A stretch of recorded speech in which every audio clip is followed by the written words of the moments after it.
Good evening. Good evening.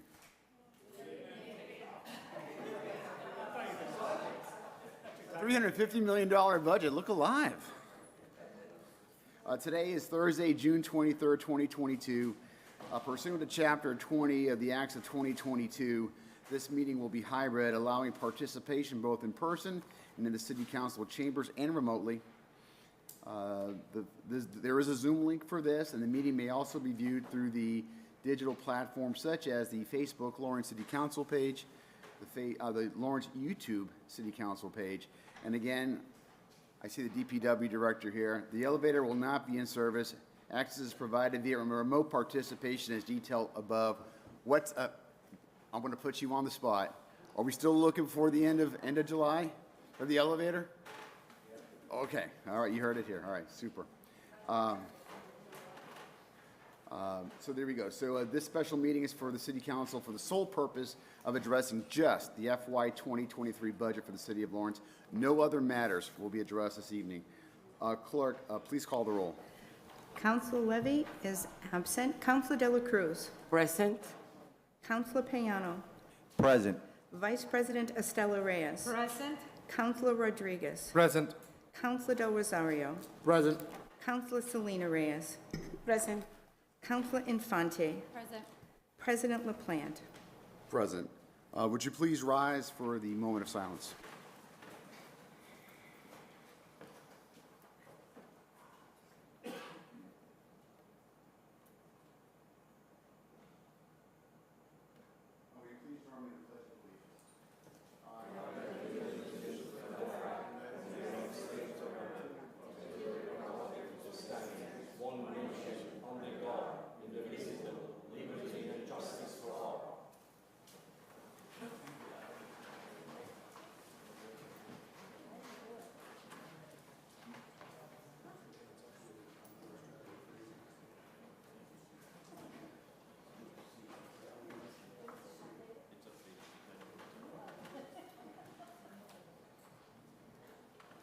The only item before us this evening is document number 16922, public hearing. Clerk, will you please read the public hearing notice? Notice is hereby given that the Lawrence City Council will hold a public hearing on Thursday, June 23rd, 2022 at 7 p.m. at a public meeting of the Lawrence City Council in the City Council Chambers, 200 Common Street, Lawrence, Mass. Pursuant to Chapter 20 of the Acts of 2022, this meeting will be hybrid, allowing participation in person in the City Council chambers and remotely via Zoom. Please note that the elevator at City Hall will not be in service. To receive access codes for remote participation, contact the City Clerk at 978-620-3232 prior to the meeting. The purpose of said hearing is to gather testimony, information, and public input concerning the proposed 2023 fiscal year appropriation order and appropriation order enterprise funds as presented herein for consideration of approval by the Lawrence City Council for the City of Lawrence, Mass. Persons wishing to be heard shall be given the opportunity. Notice of the special meeting of the Lawrence City Council and said public hearing shall be published in advance as required by law on the city website. The proposed FY 2023 budget for the City of Lawrence to be presented for consideration of approval is as follows. The Commonwealth of Massachusetts City of Lawrence, an order concerning appropriations for the fiscal year beginning July 1st, 2022. Ordered that the following sums designated as personal services, purchases of services, professional services, supplies, other charges and expenses, capital outlay, intergovernmental, and debt service are hereby appropriated separately for each department in the general fund of the City of Lawrence, and that $4,860,775 of free cash be appropriated to support the general fund operating budget. General Fund FY23 Mayor's recommended budget. City Council $335,246. Mayor's Office $1,048,986. Finance Department $3,475,245. City Attorney $667,560. City Clerk Elections and Annual Listing $809,556. Community Development, $230,278. Office of Planning, $368,843. Office of Business and Economic Development, $175,532. Police Department, $16,447,168. Fire Department, $14,121,516. Inspectional Services, $1,582,902. Lawrence Public Schools, $230,611,430. Educational Assessments, $37,602,843. Lawrence Regional Vocational Technical School, $3,147,999. Department of Public Works, $11,885,429. Cemetery, $437,322. Council on Aging, $380,755. Veteran Services, $523,458. Human Rights Commission, $28,500. Recreation, $277,008. Library, $1,206,633. Debt service, $14,811,074. Intergovernmental assessments, $1,717,390. Employee benefits, $29,003,308. Risk management, $568,000. Other financing sources uses, $2,470,061. Total general fund, $373,934,041. Enterprise funds. The Commonwealth of Massachusetts, City of Lawrence, an order concerning appropriations for the fiscal year beginning July 1st, 2022. Ordered that the following sums designated as personal services, purchase of services, professional services, supplies, other charges and expenses, capital outlay, intergovernmental, and debt service are hereby appropriated separately in the Parking Garage and Lots Enterprise Fund of the City of Lawrence. Parking Garage and Lots Enterprise, $779,290. Ordered that the following sums designated as personal services, purchase of services, professional services, supplies, other charges and expenses, capital outlay, intergovernmental, and debt service are hereby appropriated separately in the Airport Enterprise Fund of the City of Lawrence. Airport Enterprise, $603,313. Ordered that the following sums designated as personal services, purchase of services, professional services, supplies, other charges and expenses, capital outlay, intergovernmental, and debt service are hereby appropriated separately in the Water Sewer Enterprise Fund of the City of Lawrence, and that $4,600,000 of retained earnings be appropriated to support the operating budget. Water Sewer Enterprise Fund, $22,014,559. Total enterprise funds, $23,397,162. A complete and unabridged copy of the proposed 2023 fiscal year budget is available on the City of Lawrence website. A copy may also be viewed in the City Clerk's office, 200 Common Street, room 107, Lawrence, Mass. The Mayor's Budget Address, Lawrence, Massachusetts, May 17, 2022. Good evening. Dear Honorable Council President Mark LaPlante and distinguished members of the Lawrence City Council, people present and Lawrenceans watching from home. Every May, the city's mayor has a responsibility to propose a budget for the City of Lawrence for the upcoming fiscal year. In accordance with the requirements of the city charter, I have the honor of presenting you the fiscal year 2023 proposed budget for your review and approval. This proposed budget covers a period of July 1st, 2022 through June 30th, 2023. The general fund supports the most significant individual segments of the city's operations, approximately $347,934,041, which covers most police and fire operations, public works, planning and development, school building development services, debt services, employee benefits, and all administrative support services. I am pleased with our joint work with the department heads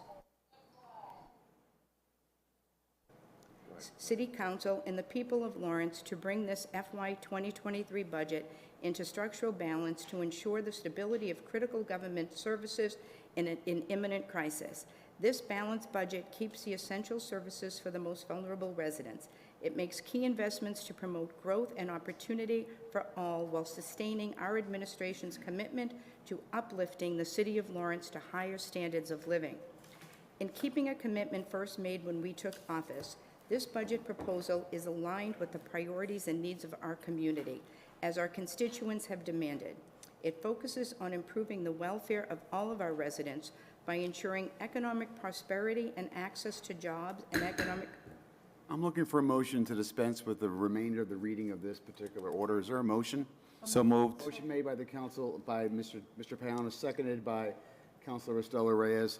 I also want to, I would ask the clerk if they could, before we do that, would you please call the roll for Councilor Levy, please? So Councilor Levy. Councilor Levy? Councilor Levy, please unmute your microphone.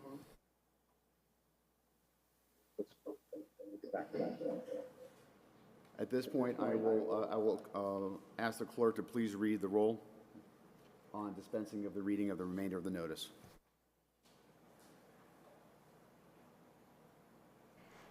Councilor Infante.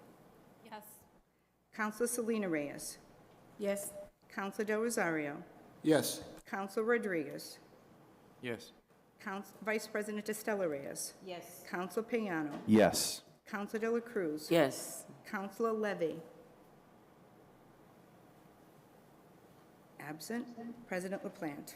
Yes, thank you. The public hearing is now open. Are there any members of the public who wish to speak on this matter? There is a list here too. There you go. Humayun Mali, 53 Chester Street. Good evening, honorable members. In this great budget hearing, we must remember that our poor Lawrence Public School cafeteria workers suffering with pain in a strike. In our city, Lawrence, one city under God, we must stand up with the Lawrence Public School cafeteria worker. We, the citizens, are grateful to Honorable Mayor for preparing such a comprehensive budget for our citizens. This great budget hearing, it is important we say thank you to our most important unions in our city. Lawrence Police Union, with a budget of more than 16 million, has done an excellent job to protect our citizens. We are grateful to Honorable Chief Roy Vask, one of the best police chiefs in the history of Lawrence. Budget of 16 million is not enough to say million thanks to Lawrence Police Union. Please remember, Lawrence Police Department, with the impeccable leadership by Honorable Chief Roy Vask, has done an excellent job to protect our citizens. With a budget of more than 16 million, deserve the best contract. This great union of pride and honor, we are united in support of the Senior Officers Union, working so hard, deserve the best contract. Remember, September 13, the day of the police appreciation. Remember 2018 in a Columbia gas fire and crisis. When the officer Sato, his house was burning, he still stand and serve our community. Officer Carl Farrington, injured in a line of duty in a Springfield Street, is still out. We pray for his best. The great union of pride and honor, best contract, we united to say Blue Lives Matter. We must declare September 13 the day of the police appreciation. Every citizen, young and old, say thank you to Lawrence Police so our citizen can sleep well. Example of every city in this great nation to rise up in support of police officers and their union. We need the best contract and sign the best contract for our police. Our DPW department, with a budget of more than 11 million, because of their sweat and blood, Lawrence is a beautiful city. Remember that sad day in January 2020, the late Tony, the champion of the DPW, in a fateful day in January 15, 2020, while was working, gone down. Lawrence forever remember grateful to workers of the DPW because of their sweat and their blood. Lawrence is beautiful city. We support your union and your leadership. Million thanks for your hard work. Lawrence Public School, with the impeccable leadership by Honorable Superintendent Cynthia Paris, one of the best superintendents in the history of Lawrence, has led Lawrence Public School from the Columbia gas, fire, and destruction to the worst pandemic. Our children continue education. Our children arriving from the time that she arrived to our city start listening. Community and parental involvement has improved. Lawrence Public School in this important budgetary hearing must know that we are on the way to become the best public school. Million thanks to Lawrence Teachers Union. We are united behind you and your union. We cannot see continued pain and suffering by Lawrence Public School cafeteria worker. In this great budget hearing, we are united to support Lawrence Public School cafeteria workers. They work so hard for our children to prepare the best food for our children. In our city, we are united to ask for immediate contract for Lawrence Public School cafeteria worker. We stand up for you, for every citizen stand up with the demand of best compensation for Lawrence Public School cafeteria worker. Remember, as Nelson Mandela said, education the most powerful weapon to change the world. This change only possible if we support our teachers and union. Our firefighters, with a budget of more than 14 million, one of the best firefighters in the nation. From the Columbia gas, fire and explosion, sacrifice, so much hard work. This great union forever being appreciated. In this important budget hearing, we must remind us our great city of faith and compassion. We are obligated in this important budget hearing show pragmatic solution to helping our homeless population. Also, as a great genius Horace Mann said, education indeed the most important societal equalizer that help our citizens to overcome the financial barrier, societal barrier. We must provide more classes in English for our citizens to be able to communicate in this language. In this important budgetary hearing, remember your campaign promise. Prosper Lawrence, Save Lawrence is possible that you sign contract for Lawrence Police Department, support our DPW, Fire Department, and Fire Department Union. Lawrence, one city under God. We stand up with Lawrence Public School cafeteria worker. We feel your pain. We feel your suffering. We will not stop until Lawrence Public School have the best contract. We rise up in demand of Lawrence Public School cafeteria workers. Remember, sign contract for Lawrence Police now. Thank you. Clerk, will you please call the attendance for Councilor Levy? I think she's with us. I just want to make sure we're connected. Councilor Levy.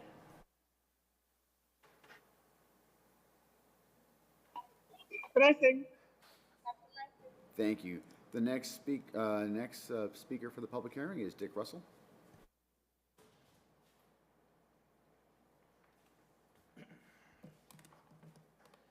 Good evening, councilors. My name's Dick Russell. I reside 34 Cross Street in the city. My comments should take less than 5 minutes. I would like to offer comments on the impending FY 2023 budget. I realize from past public hearings on budgets that any input from the public is basically a lost cause because, in my humble opinion, the budget will be approved intact to the basic go along to get along aspect of political life. I'll be picking on issues involving the creations of new positions or increases in several salaries. These departments include Recreation, the Police Department, the Fire Department, and the Mayor's Office. From page 70, the Recreation Department, a new position, Program Coordinator, with a salary of $60,000 was added/created. The department already has a director making $69,386 and an administrative assistant that got a $5,000 raise up to $40,135. The question is, if a program coordinator is needed, then what exactly is the director doing to earn his salary? Next, on page 70, the police administration portion of the budget. The position of payroll specialist paying $54,889 has been eliminated, and a new position of finance officer paying $64,150 was created. My question, is this the same work position with a new title and a raise of $9,261? Continuing over to the fire department, fire suppression administration budget on page 80, there appears to be a similar position of payroll specialist at $54,678, yet there is no upgrade in that position's title or salary. Why? Now, on to the portion of the budget where some will fear to tread, the budget of the mayor's office. Perusal of city budgets going back to 2009 have shown that the mayor's office has had anywhere between 4 and 6 employees. The mayor has opted to eliminate several positions and resurrect other positions, increasing the overall number of employees to a total of 10. Granted, these positions are not new, as they were mentioned in the municipal code back in 1998. My question is, how has the city managed to survive from 2009 to 2022 without the inclusions of these city positions in the city budget? This question required some soul searching on my part to ask, but I will ask it anyway. Is it politically ethical to create new salaries for these positions in this new budget and then include them in the budget and get them improved, and then go before the city council after the budget is improved to request that those salary increases be changed in the ordinance? Just a question. I realize from previous experiences commenting on various FY budgets is more often than not a lost cause, but I feel there are issues that deserve to be brought forward because I'm partially paying for these issues through taxes. Again, thank you for the time to allow me to bring these issues to your attention. Thank you. The next speaker is Lee Fickenworth.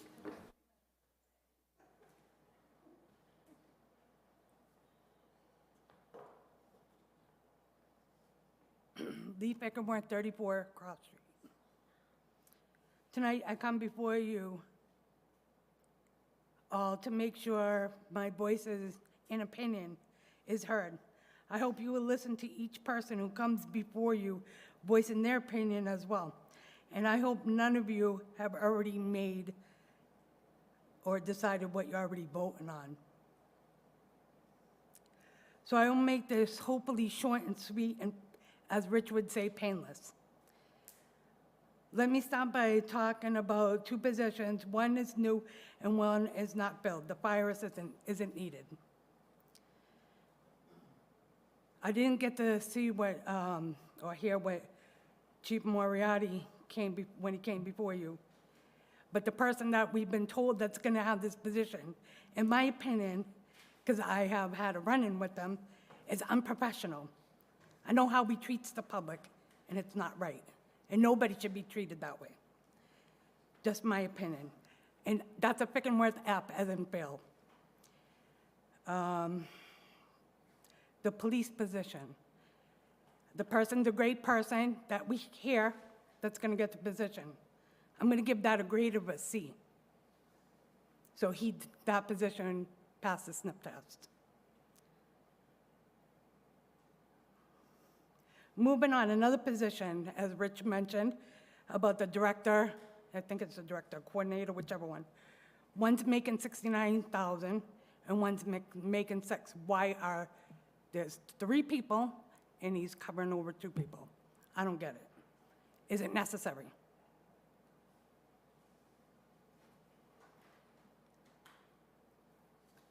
Next, the positions upstairs on the 3rd floor, and 2 people making $44,000. A data entry making $44,000? I don't think so. And the greeter. If you all remember, we were all here in 2020 when they had COVID.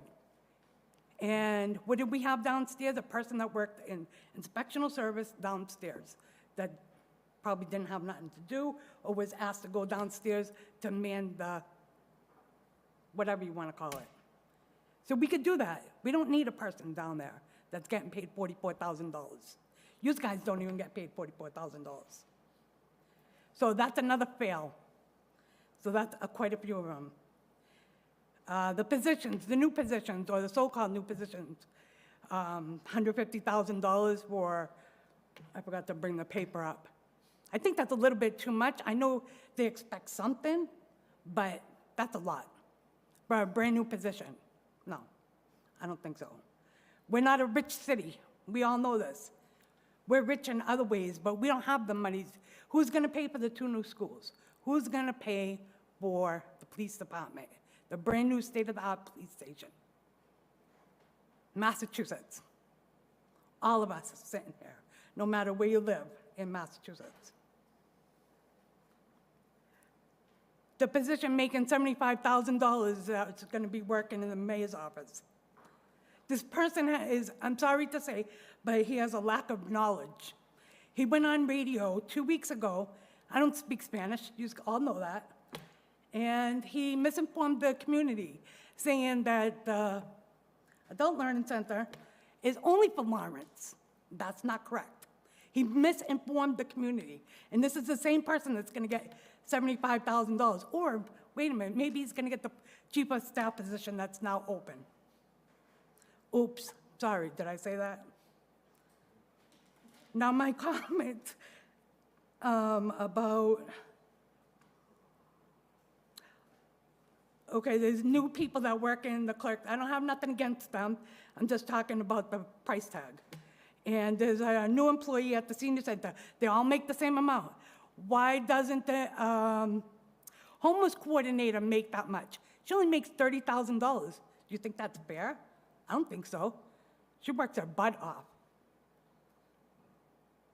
And just so you know, for the record, me and her don't always get along. So for me to sit up here and stand up for her means a lot. So I think that's unfair.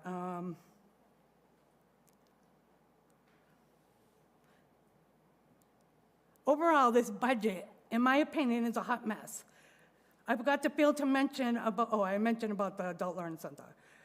Let's see.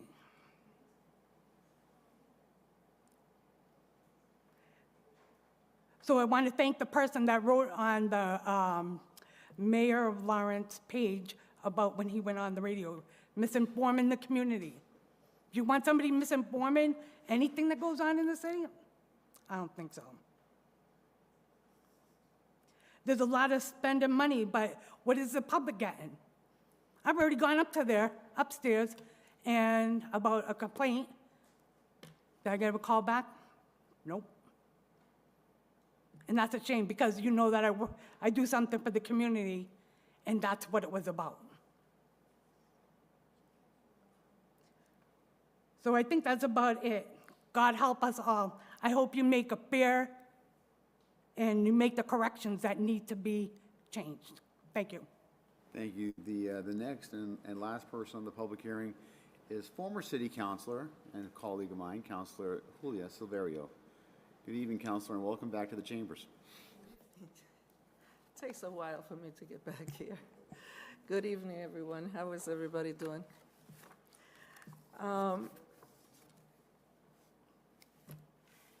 I'm here as a citizen, a constituent of many of you, not as an LAE board member. And the reason I'm saying this is because I am here on behalf of the Adult Learning Center. And saying that, I also need to disclose to you that I have a relative who works for the Adult Learning Center, but that is not the reason that brings me here. I will be abstaining for any votes at any level that I need to work with that, but I felt that it was important for me to be here tonight based on the situation that has taken place with the line item for the Adult Learning Center on this year's budget. Honorable members of the City Council, I have chosen to appear before you to request your vote in assuring that the funding for the Adult Learning Center be included in the budget. As you know, although this program is overseen by the school department, this program has been funded from the city's allocation through the school department, since the Chapter 70 funding can only be used for net school spending for grades K through 12. The City of Lawrence allocation to the education of our children is a mere $13 million out of $253 million that is required to run the school system in this city, which comes out to about 5% of the total school budget. The remainder of this funding is provided by state aid, and here we are considering taking away a much-needed service from our citizens to allocate $1.3 million for personnel services. The Adult Learning Center is widely used by new and arriving immigrants to our city, as well as our young adults. Through no fault of their own, these young adults sometimes need to not be allowed to participate in a full school year, and therefore they need to seek a GED program. And this is part of the education that the Adult Learning Center provides for them. Their families might also be in need for English proficiency in order to best assist their children. This program also provides citizenship classes and job training, among other services, allowing many of our citizens and a lot of your constituents to be able to pursue jobs outside of the city and to be able to support and work with their families. While it seems that in the city of Lawrence, we might no longer be required to speak English, we do live in the United States of America. And this is the primary language of this country. For that reason, it is important for all of us to learn the language to the best of our abilities, and so that we can push our children to continue to do better in furthering their education. It is hard to understand that while we are deleting a line item from the budget of $1.3 million to fund this much-needed program, you are allowing an increase in the mayor's budget of approximately $700,000 to pay for salary increases. In reviewing the past budgets, and I'm talking probably 10 years of budgets, the office of the mayor has operated well under $400,000. And for FY23, we are increasing this budget to close to $700,000 to $800,000. Think about it. Think about it. I hope you are doing your due diligence. When the voters of Lawrence elected our current mayor, we did not realize that we were voting to increase spending because this individual needed extra assistance to run the city. We are creating many jobs in the mayor's office because the mayor is unable to fulfill his duties, unfortunately. It is your responsibility to oversee the budget process and to ensure that all the necessary elements are included and that our citizens, your constituents, are well represented.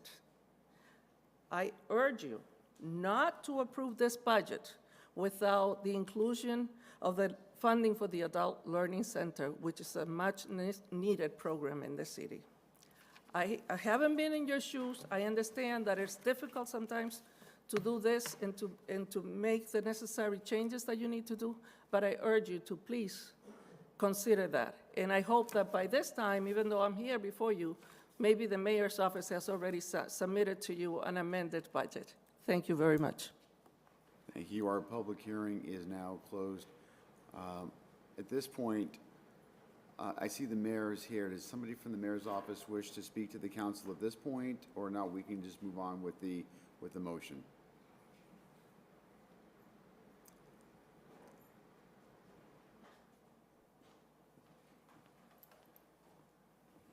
Thank you, City Council. Councilor Julia Silverio, hi. Let me explain to her about Adorable Center. Principal Patty and my office provide funding to Adorable Center. It's already yesterday in great conversation about Superintendent Patty. Okay, the reason I stopped payment to Adorable Center is because I review many programs, provide service, the same service to the community, and doing for 200, 100, 250, and I need proof because the money is $1,300,000, and I need any program use city pay. That's give me proof what's doing to the money. I waiting, couple of questions. I have a concern the program, and I know receive, my request, and that's the reason I stopped. But listen, I wanted the community to understand something. For many years, Adorable Center have a long list, waiting list for many people. Now, in this agreement, reduce the list in 0 because I stopped payment. For many years, nobody said nothing about the conditions a student in Adorable Center, and I provide new facility. No now, 3 months ago, I provide new facility behind the building, air condition. The property don't have air condition. The all built facility don't have elevator. I provide nice building, 3 floors behind City Hall, include elevator, because nobody provide service to people having the capacity. Now, Adorable Center have new facility, air condition, elevator, and that's how I do it. When the superintendent told me about the condition to a student in Adorable Center. But any program in the city, and I want to understand clear, for the next budget, that's my first budget. For the next budget, I need every department, any program in the city use taxpayer money, need provide any question when I have a question.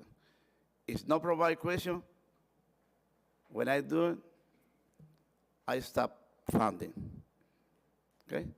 Because it's many people pay a lot of taxes, but no, the taxes people pay, I need use clear, That's the reason I start, Councilor, but I approve.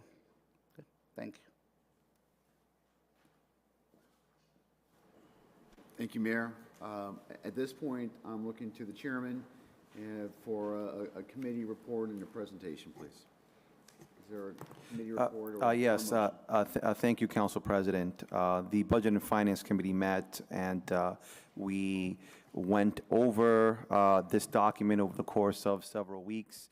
I'd like to say, I give thanks to my committee members and also the Council President who attended some of those meetings, and the different department heads, the administration staff for coming in. I think at the end of the day, while some discussions might have been some tough discussions, I think at the end of the day, it was a great win for transparency here in Lawrence, and some great discussions that we had that I think hopefully if the other councilors watched will better inform our decisions today. Council President, the Budget and Finance Committee met, and we voted unanimously to send this to the full council without a recommendation as a committee report. Motion to put on as a committee report has been made, it's been seconded. Discussion? It's a committee report only. Seeing none, I'm sorry, my bad. Councilor De La Cruz?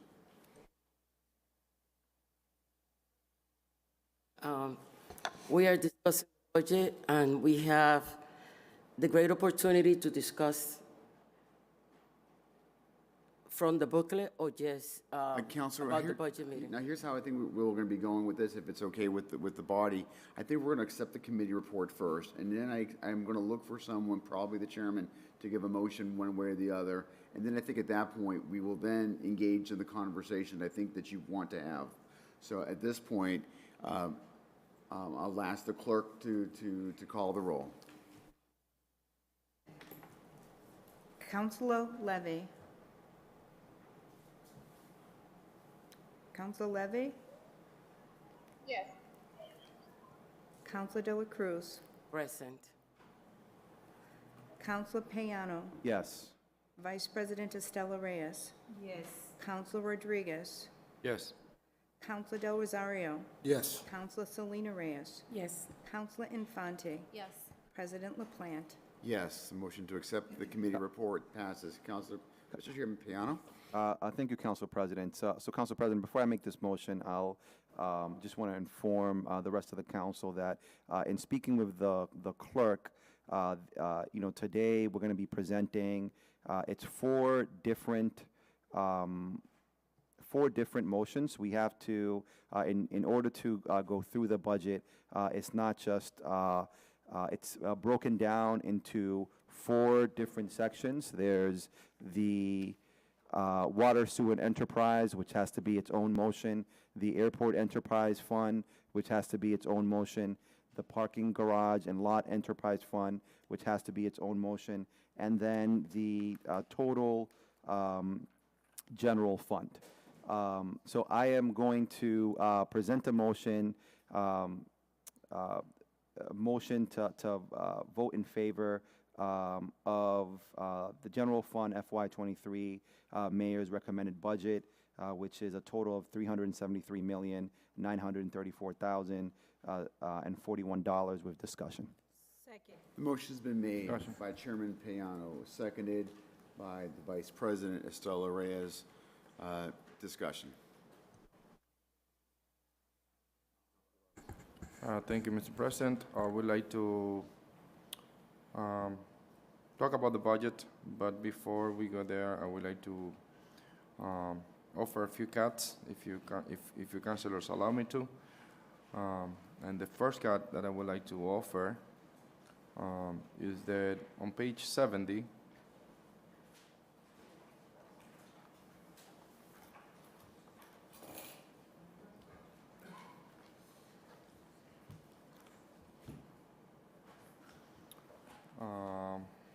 Department 021, which is the Police Department, Division 0054, the Police Administration, and that and on the Personal Services, which is 5110, I would like to offer a cut of $195,000 on that line item. Second.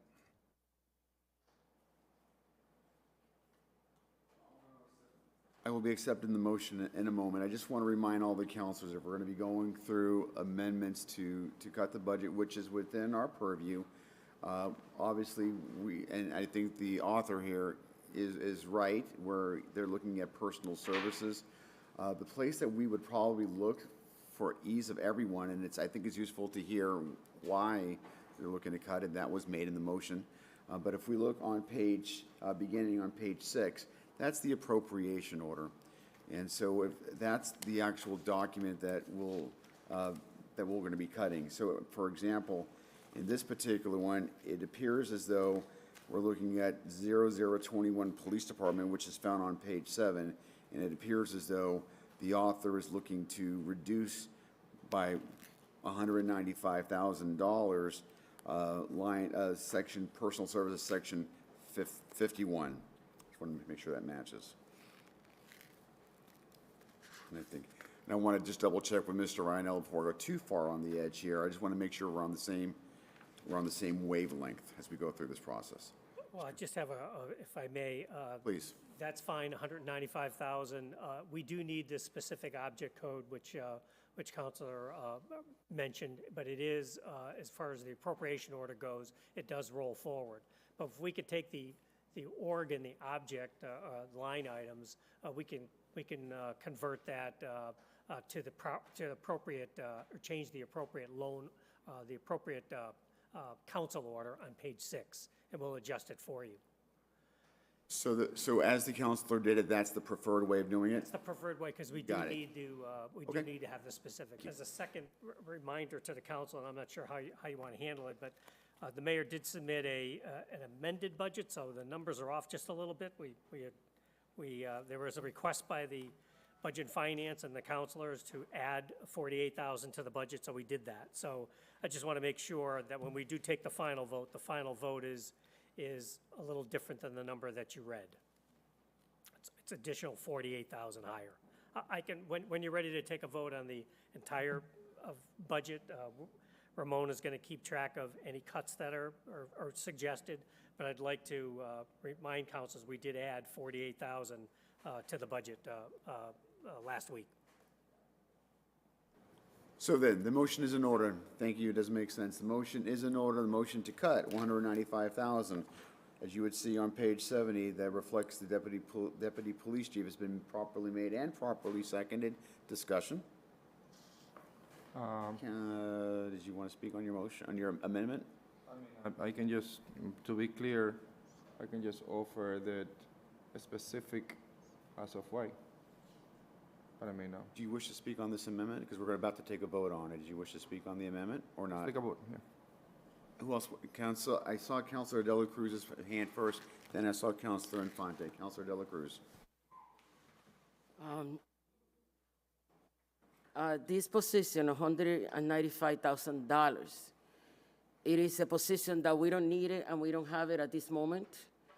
I understand the chief of police is working very hard, but I don't think we need that position at this time.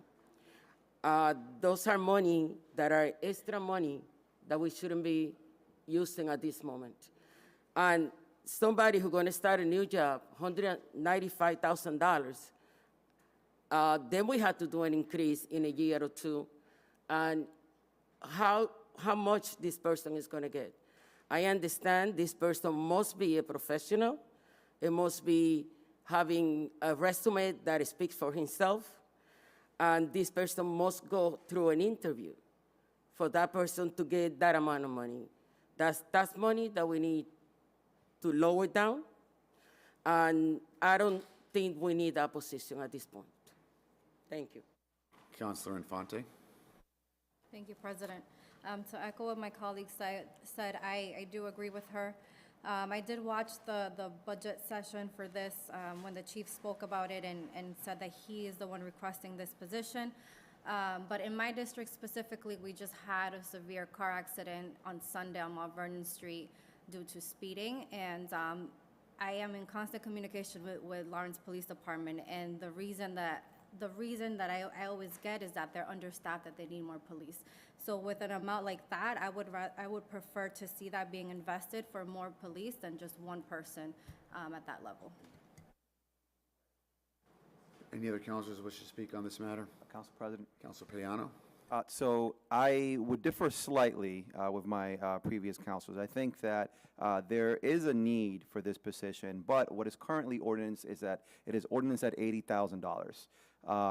This would be a $115,000 increase, which is not to say that it's not warranted, but I think what is required is for new ordinance and new posting to be done. If that was done, by this meeting, then I more than likely, depending on what is written down, I would have been in favor of it. So I think that I just want to make that clear, and I hope that if the, both the chief and the administration wants to move forward on this, that they do it through that process to make sure that the council is involved in sort of writing what the description of what this new position would entail, because it's essentially, it would be a very new position, because as I said before, the previous position is budgeted at $80,000, and the qualifications and job description are probably antiquated, and we're looking for a different type of individual and job to fill this. Council Vice President. Thank you, Councilor President. I'm just going to echo to my colleague and just to kind of repeat myself that, yes, this position is well needed. So we need it as long as we change the ordinance, as we review it, which I know that the mayor is putting something just to kind of work on that. But thank you. Thank you for this opportunity. Councilor Rodriguez. Ms. Iannello.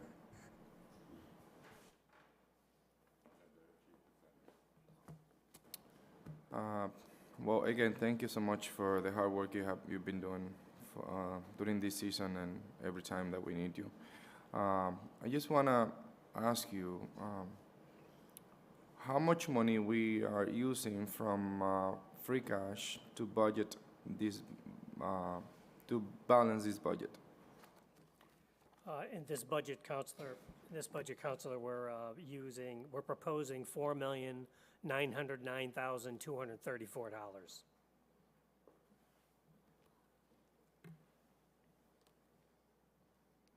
So 499, 234. 4,909,234. Thank you so much. Any other councilors wish to speak on this matter? I'm going to ask the police chief is present. Chief, are you here? There you are. Did you wish to comment on this matter? Certainly. Thank you, councilors. As you know, I spoke on this matter at the Budget and Finance Committee, but I'm happy to speak again. This has been a position that I've been advocating for, not necessarily at the council level, but certainly at the administration level with previous mayors, and it has not gotten to this point until this current administration. This is a position that I feel like, we need in the Lawrence Police Department. This is not a position that's unlike any other departments this size. As a matter of fact, even smaller departments have this position of a deputy chief, if not two deputy chiefs. The city of Methuen is an example with 50 to 60 less police officers and a deputy chief, which they allocated funding originally for $195,000. I think they dropped it back down to $175,000. The city of Haverhill, right next door, has a deputy chief for $195,000. So I think the position and the money are right where they need to be. I've obviously done the research. There are a number of communities in the Commonwealth that have deputy chiefs, like I said, if not two. So this is not something that we are establishing, a practice in the Commonwealth. It's something that's been occurring for many, many years. As you know, this position has also been in the City of Lawrence and the Lawrence Police Department for many years in the past with different deputy chiefs, certainly at a different salary range. To the Councilor Payano's point, certainly substantially lower, but that was a sign of the times and, many, many years ago. So that position, like many others in the city that are under review, the salary is way lower than what it needs to be proportionately to the position. Like I said, this was my idea, not the administration, so I'd like to make that point very clear that I've been advocating for this position for many, many years to help me. I currently do not have anyone in the department structure that is outside of the union. I have one individual that I consider an executive officer. However, that person is quote-unquote compromised in that he is a member of the Superior Officers Union. So that individual, it's very difficult for me to work with an individual that is also part of a member union. That's why this position is created in many, many police departments to help the chief of police manage and run the department in his absence. As you know, I go to many events, and pretty much at every event in the city, along with trying to manage the department, 167 officers, managing large-scale projects like the city cameras, the current $60 million police station, as well as dealing with the disciplinary issues and the grant issues, the hiring and firing issues, all of those things. So it's a lot for one individual. Certainly can do it, and I have done it, I believe, successfully. But again, this is from an organizational standpoint to put us in line with best practices across the Commonwealth. So I would hope that you would reconsider your position on the matter. And just as a matter of, to answer Councilor Payano, I believe that we would be putting the cart before the horse if we, so to speak, if we kind of were to do it the way you were suggesting. I believe that this was only one step in the entire process that we were going to undertake. I believe that we need the funding in place to make sure that we're committed to the program before we go back and rewrite the ordinance and rewrite the objectives with the council, I believe's help, and then go through the process of determining what this individual's job duties and description would be.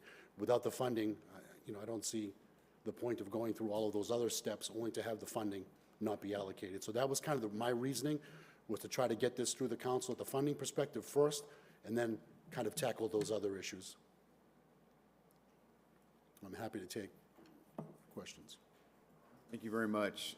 I got a question before we get going for Mr. Ianello, the CAFO. This is a process question. Well, the process question is, throughout this evening, if there are successful cuts to the budget, that means we have an unbalanced budget. Just as a refresher, because we're going to have reduction, we're going to have more revenues coming in than we actually have expenditures, because we're cutting. So just remind us, we do this annually, remind us what happens in the instance if any cuts, regardless of whether it's this or anything else, is successful this evening and something is cut. What's the impact? What happens at that point? Well, what happens, I think what you're referring to is right now the budget is balanced in the sense that we've identified revenues to support the expenditures in this budget. So if we cut the expenditures in this budget, we will reduce the estimated revenues accordingly. So the budget will still be in balance. So I think what you're suggesting is any cuts that we make, in general, we would probably reduce our what we call local receipts, or motor vehicle excise estimates, our departmental revenue estimates, and we reduce that amount accordingly. When in the fall we go actually set the tax rate with the council, and also submit it to the state for verification that the budget is balanced. The revenues and expenditures have to agree, and we have to prove that to the Commonwealth of Massachusetts. Here in Lawrence, because we're still under Chapter 58 of the Acts of 2010, we within 10 days after the budget is approved by the council, I have to prove to the Department of Revenue that the budget is balanced, that these are the revenues we've identified for the budget that we've presented, and these are and the expenditures have to equal that. So we do have we still have a little oversight under Chapter 58 of the Acts of 2010 from the state, and that's one of the things we have to do with it. Within 10 days, Ramona and I will show them how we balance this budget, and it's not going back to some of the practices that took place prior to the Acts of 58. And one more question, Mr. Ianello. This may or may not be in your bailiwick. So there's already a comment made this evening, both by the chief and by at least one or maybe two councilors, regarding the order in which we do it, whether it's the money first or if it's the ordinance first and which one comes first. I mean, just from a pure budget government perspective, does it make a difference which one goes first, or is it a matter of preference based on each individual councilor in the administration? Well, obviously, I think what the chief suggested was he'd like to see if the administration supported his deputy chief idea, and this is the process in which we chose to do so. So I think that's what the chief is referring to. I think he's correct. Wouldn't make sense to go through trying to get the position ordinanced, and then the mayor chooses not to fund it. So this is proving to the council that the mayor supports this endeavor. Thank you. Mr. Payano? Thank you, Council President. So I think just in that state, I think the way that what our rules state and the way that we're supposed to be functioning is that we look, we talk, and we discuss the different job positions, and according to qualifications and responsibilities, we then look at the different, not scales, I forget exactly what it's called, but there's a salary, there we go, salary schedule. And, you know, so it's a process where the amount that the council ends up deciding is very informed on the qualifications and the requirements. You know, that's how I've seen it in the past, and I think that, especially in this case, since the administration already approves of this, I know that, I can't speak for anybody but myself, that I definitely would be not just in favor, but I can see myself advocating for this position if it was done through that process. I think if the change in salary wasn't as great, but we're talking about a difference of $110,000. So I know that what's currently on paper is not what you're looking for, and I think that if we were to hire somebody, we would be hiring them, and the job description would be based on whatever we currently have ordinance, unless that ordinance hasn't changed. Again, it's only, you know, my humble opinion. And I would just say that I'm not telling you that what I'm saying is correct in the world of finance or ordinance. It was just my mindset in trying to make this process happen. Councilor De La Cruz and Councilor Rodriguez. Thank you, Council President. Chief, how much money do you have to get more police into the academy? There is there's no increase in the 167. Then why do we need an assistant when we need more policemen on the street? We have people speeding everywhere. It doesn't matter how big or small are the street. We have more people using firearms. We have more complaint of neighbors that are, you know, creating fire in their area. And there is so much that we have to do before putting all the money to one person instead of getting people, send more young people to the academy, that we can get more policemen on the street. I'm not disagreeing with you that the fact that we need more policemen. I've been advocating for that as well. I would argue that we should be funded similar to Lynn and New Bedford, 225 to 230 to 240 police officers, 250 in Lowell. I don't know that the municipality could handle that sort of funding issue.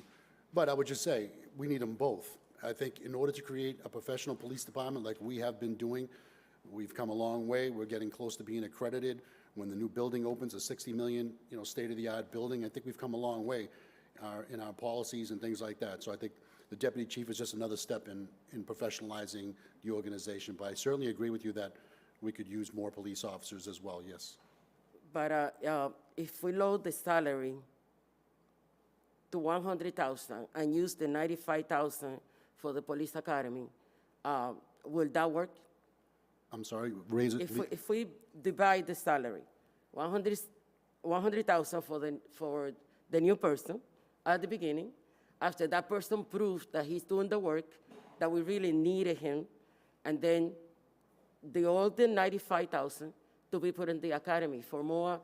We have a lot of young people in the community that they want to become policemen, and they can't because they cannot afford the academy. Then why don't we work on that? I would just say that you're not going to get a qualified candidate for $100,000. That's not even what a sergeant makes. So you're not going to get the right applicant. I think that's why the line item is at 195. Again, it's in line with the rest of the Commonwealth and the rest of the departments. Councilor Del Rosario has not spoken yet, so Councilor Del Rosario. Thank you, Mr. President, through you. Chief, what happened with our last deputy chief, and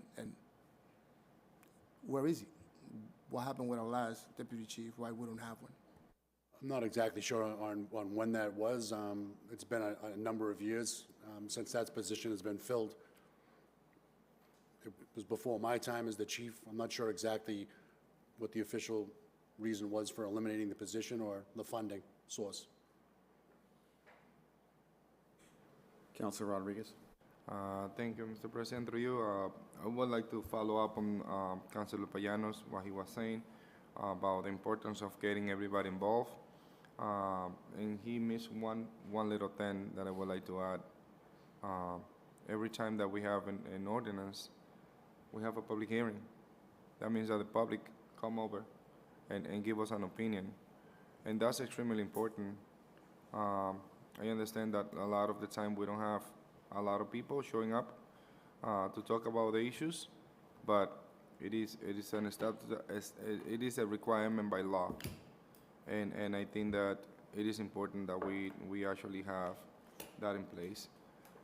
Like any other law that we have in the city of Lawrence, any other ordinance, we first create the ordinance to be able to enforce it. This is not difference. We need to create the ordinance to be able to hire somebody. And if it is no funds for it, and the mayor can definitely send a supplementary budget, which it will take probably less than a month to get it all together and approved. But I think that the ordinance is very important, and because it's get everybody involved and into the discussion. Seeing no further discussion, the motion before the council is to cut by the police budget by $195,000. Clerk, please call the roll. Counselor Infante. Yes. Counselor Selena Reyes.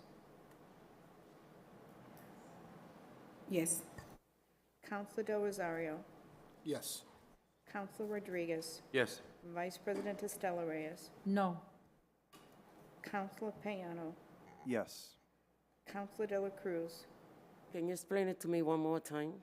This is to, This is a motion to cut the police budget by $195,000, personal services.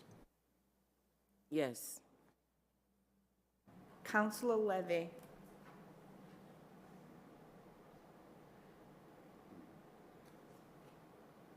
Counselor Levy.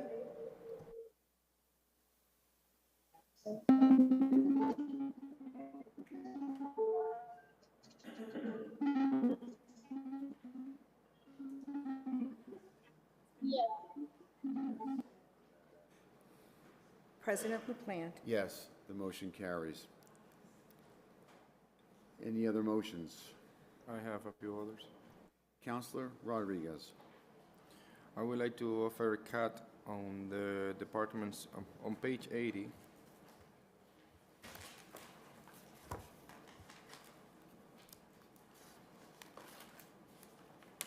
Department 02, the fire department.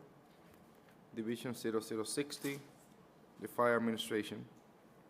Organization 012, 210. And on personal services, section 5110. I would like to offer a cut of 120,000 on that department. Motion's been made. Is there a second? Second. Seconded by Counselor Infante. Discussion. Counselor De La Cruz. Council President,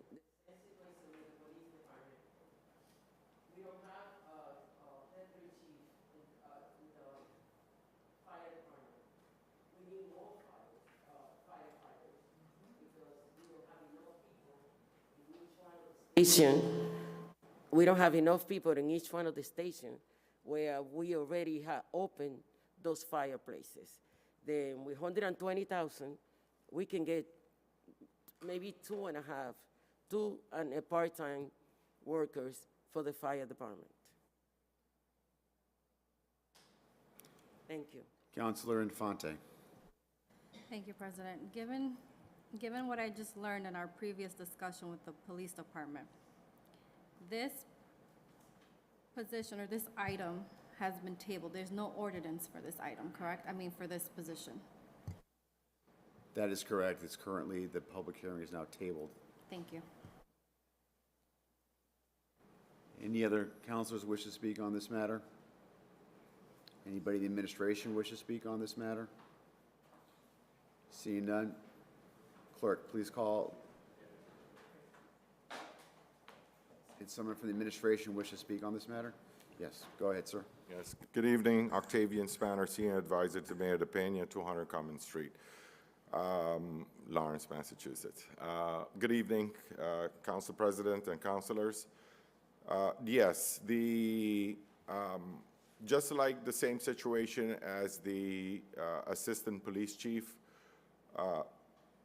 as you all know, and have expressed this in previous conversation and presentations that have come before the council, the mayor has a aggressive plan in terms and vision in terms of development in the city. In fact, this is an administration that has come and campaigned over a vision that is documented compared to other administration. We had a plan, we had a platform, the people voted. As part of the administration, or Mayor Brian DePena's administration and vision, we are looking at aggressive recruitment of development in the city, new investments, rehabilitation of properties, and as you know, that is going to increase both residential and commercial development. Having said that, we are also challenged with building code violations. So the fire department is actively working together with inspectional services and all these, and together with the police department and law enforcement in addressing these issues, requiring that the police chief, based on the mayor's view, that the fire chief would have more work that is going to be dedicated to his office. So he would need the support, the administrative support in his office. The position of assistant fire chief is to not to replace, but to supplement some of the work that is required from the department and based on our needs. The same as you heard with the police department. Why do we need more police department? Exactly as one of the councilors mentioned. We're going to have more development in the city. We're going to have more traffic. We expect to have not only a growth in our population, which we already know that the census data is not reflective of the amount of population that we have in Lawrence, and this is without considering the outside traffic that is coming to the city of Lawrence. So having said that, the mayor felt that it's necessary to add a position of assistant fire chief, which would be open to the public, to everyone to apply for, in order for us to do our work and for the city to be kept safe. Thank you very much. If there's no further, Councilor Dela Cruz. Yes. How much is the ARPA money that came to the city? I think the best person to answer the total amount. Total amount is $57.3 million. 57. And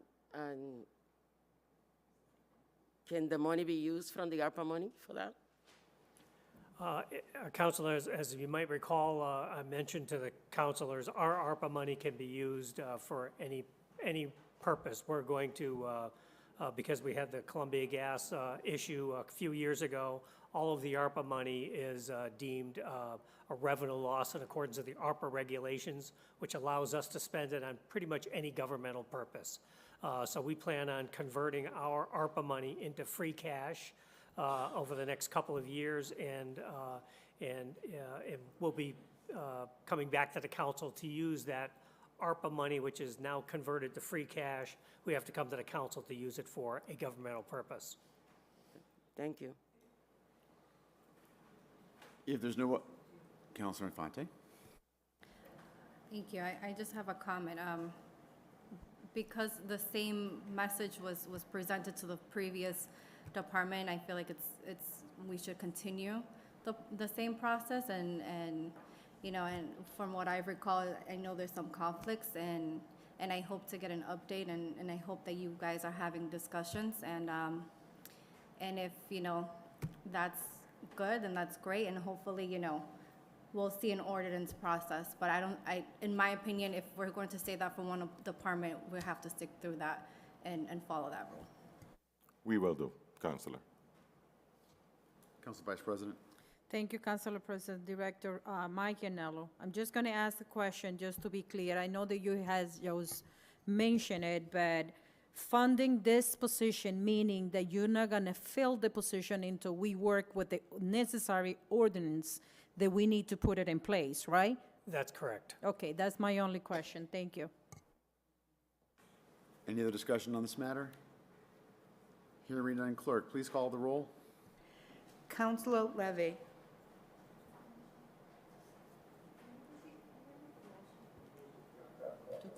The motion is to cut $120,000 from the police, the fire department's social services, fire administration. Counselor Levy. Absent. Counselor De La Cruz. Yes. Counselor Payano. Yes. Vice President Estela Reyes. No. Counselor Rodriguez. Yes. Counselor Del Rosario. No. Counselor Selena Reyes. Yes. Counselor Infante. Yes. President LaPlante. Yes, would you please contact Counselor Levy, please? Counselor Levy.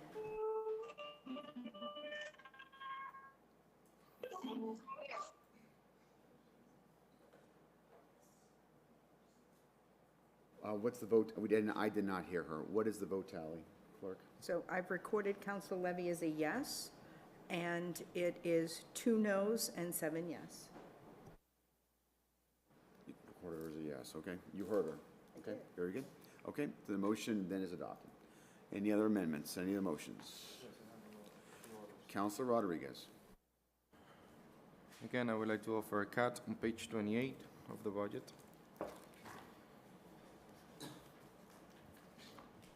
Fund 01, Department 002, Division 0030, Organization 010-210, and the subject is 5110, the personal services. What page? 28. On there, I would like to offer a cut of a total of $94,712, and it read as follows. $30,000 for the senior advisor. We just approved an ordinance with $120,000 for that position. $44,712 for the chief of staff. $10,000 for the administrative aid special project, and $10,000 for the executive assistants, for the total amount of $94,712. And I make that as a form of a motion. Motion's made. Is there a second? Council President, can you just repeat? On the mayor's office, subsection 5110, which is the personal services, the cut will be for $94,712. That intakes $30,000 for the position of the senior advisor, $44,720 for the position of the chief of staff,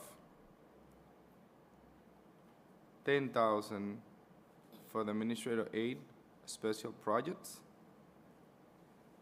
and $10,000 for the executive assistants to the mayor, for the total amount of $94,712.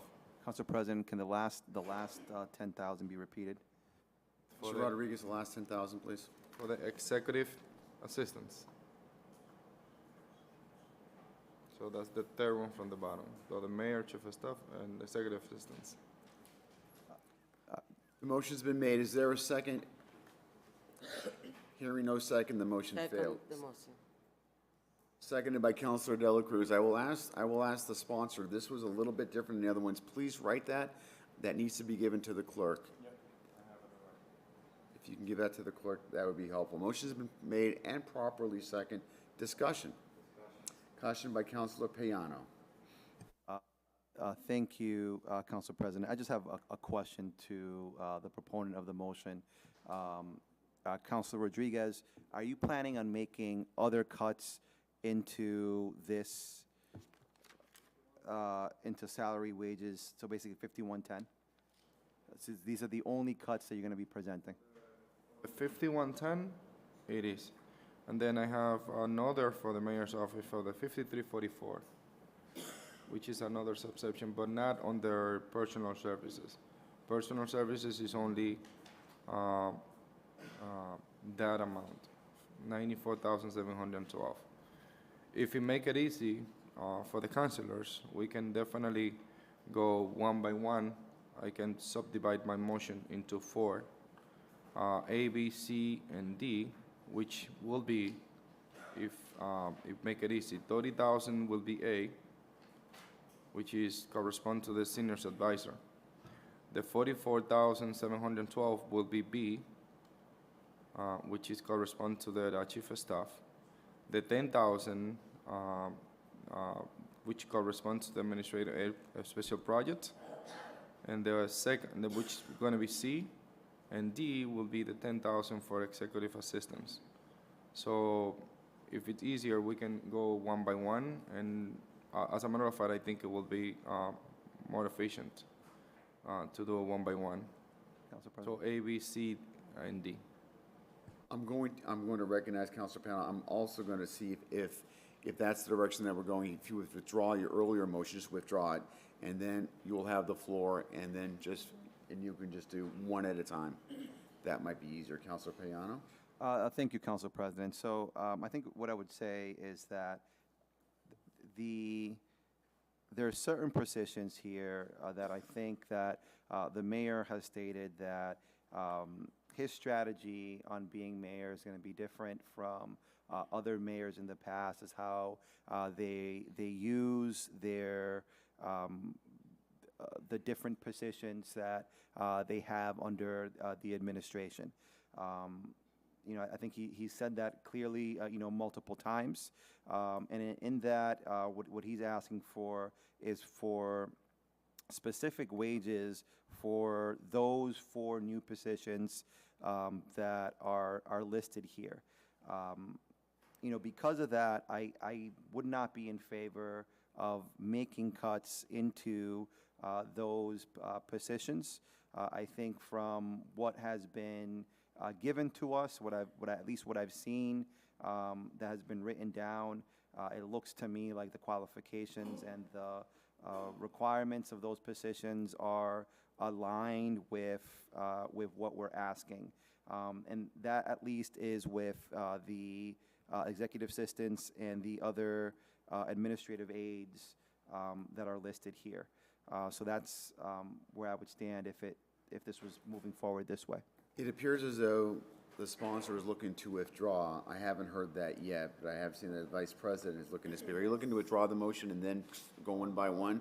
If I have the floor, I will draw it and then make the motion successfully. So the sponsor, Mr. Rodriguez, has withdrawn his motion. The motion is now withdrawn. Councilor Rodriguez, you have the floor for your motions. Yes, my motion will be on their Fund 01, Department 002, Division 030, Organization 010 to 10, and Personal Services. I would like to offer a motion to reduce that section for 30,000, which is the senior advisor position. And the reason behind that motion is because 3 months ago, we just approved that position with 120,000, and now we're getting an increase on the budget without actually changing the ordinance to reflect the current salary of 150. There's a motion on the floor, one of I believe 4. Is there a second to reduce it by 30,000 as already been suggested by the councilor? Is there a second? Second. Seconded by Councilor Dela Cruz. Discussion? Discussion. Councilor Payano. So I'd like to question.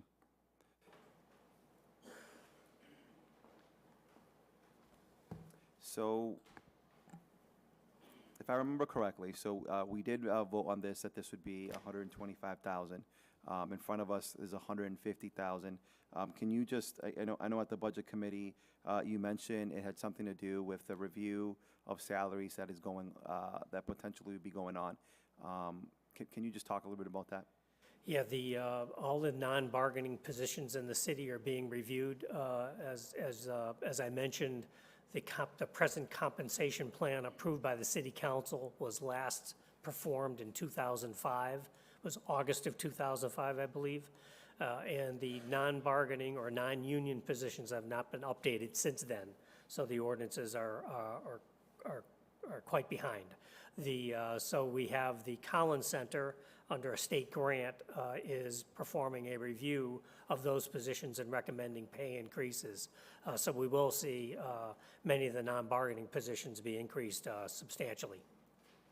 I know I asked a question at the meeting, to the point of, what if a certain position isn't increased? And I think you stated that more likely than not, it would be increased. But let's just say, for the sake of argument, that this position isn't increased, that the McCollins Center says, nope, 125,000 is where it should be at. I know that you stated that what we used to review the position, that was in itself was antiquated. So, that, and you explained the likelihood that they would then increase it. But let's just say that they don't. It's 125,000. Do you see that this administration would use the other 25,000, and use it for this position if the McCollins Center does not say that it should be 150? Yeah, I believe it's 120,000, I think, is the Sure. difference. So we have in the budget 150,000 to reflect what we think the position should pay. But we'll be paying it according to the salary schedule. Right. So I guess my question is, the McCollins Center comes out and says, no, the amount should stay where it's at, right? The difference in amount that we are given, will that be used? It'll stay in the budget, I guess, Stay in the is what budget. you're saying. Okay. Yeah, it'll stay in the So I budget. think that makes me comfortable enough to not want to make a cut, because essentially what we're saying is that if the McCollins Center doesn't come back and increase this, that this money will stay in the budget. Personally, I know that what the system that we're currently using to evaluate the different pay schedules for folks is antiquated. So, even if we say that someone makes $100,000, more likely than not, if a review is done on that system, they're going to say that it's more. So that's why I personally would not be voting in favor of this motion. Council Vice President. Thank you, Councilor President. At the beginning of this meeting, I heard Mr. Anello saying that they had been presented a balanced budget, that any cut, it means unbalanced. And when we are talking about position here, we forget that we are talking about people, person. It's not in paper. First thing that I have to say that I've been hearing a lot of comments about the increase of the salary of the mayor's office. I'm just going to let you know that this Friday, I became available and I stay assisting our constituents until 7:30. So this is a service that we haven't been provided in the prior administrations. That's one.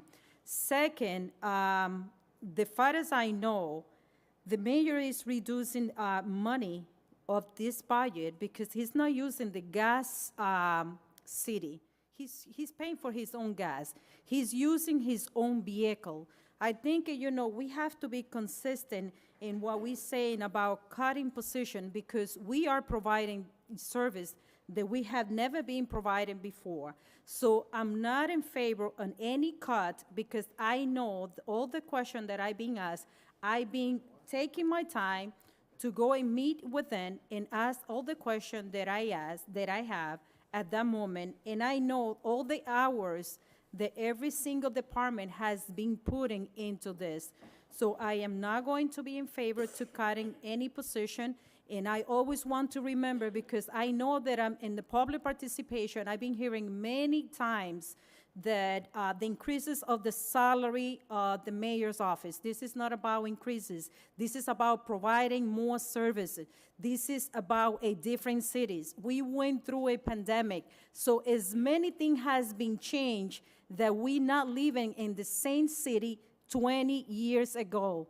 We have more residents. We need more resources. So what else? I can be on and stay all night just giving a reason why I will never gonna be in favor to cut any single penny in this budget. Thank you. We got Councilor Rodriguez, followed by Councilor Dela Cruz. Thank you so much, Mr. Mayor. I have a few questions for you.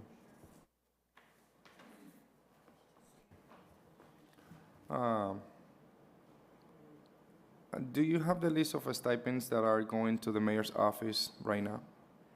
I do not. There is on any stipends going to the city, to the mayor's office at this point? Yeah, I believe there are, yes. Can we get that list? Yeah, I could get it for you tomorrow. I don't have it. I don't have it with me. If that's what you're asking, I'd have Is to that go back into my office and look at the payroll system. Is this a specific position is getting a stipend, separate from the salary? Which position? The senior advisor position? Yes. Or the senior advisor? Yeah, I'm not sure off the top of my head, but I know that the position is being paid. I just don't know the salary off the top of my head. Can we get it tomorrow, please? Yes. For the entire office. Yep. Thank you. Councilor Dela Cruz. Thank you, Council President. What I understand is people are starting as the new worker for the city of Lawrence.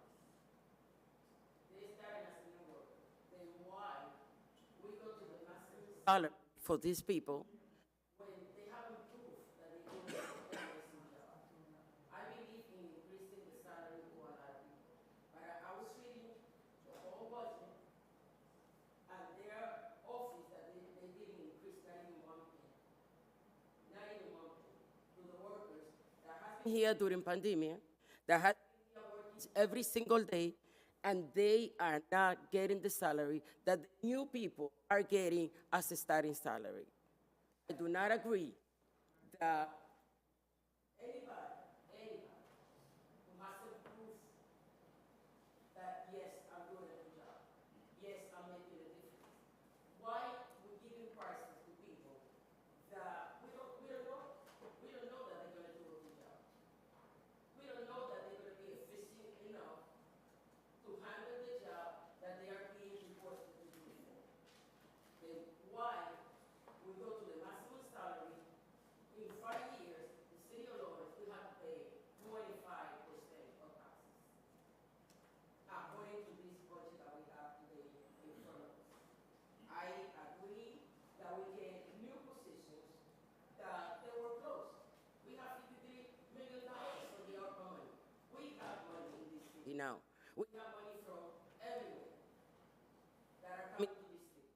And we have to be very smart in the way that we're going to be using the money and the way that we're going to be hiring people that we don't know if they're going to do a good job. If within a year they're performing a good job, okay, we can have a 2%, a 3%, maybe a 5% increase in the salary when we get to do the ordinance like we did with the lawyer.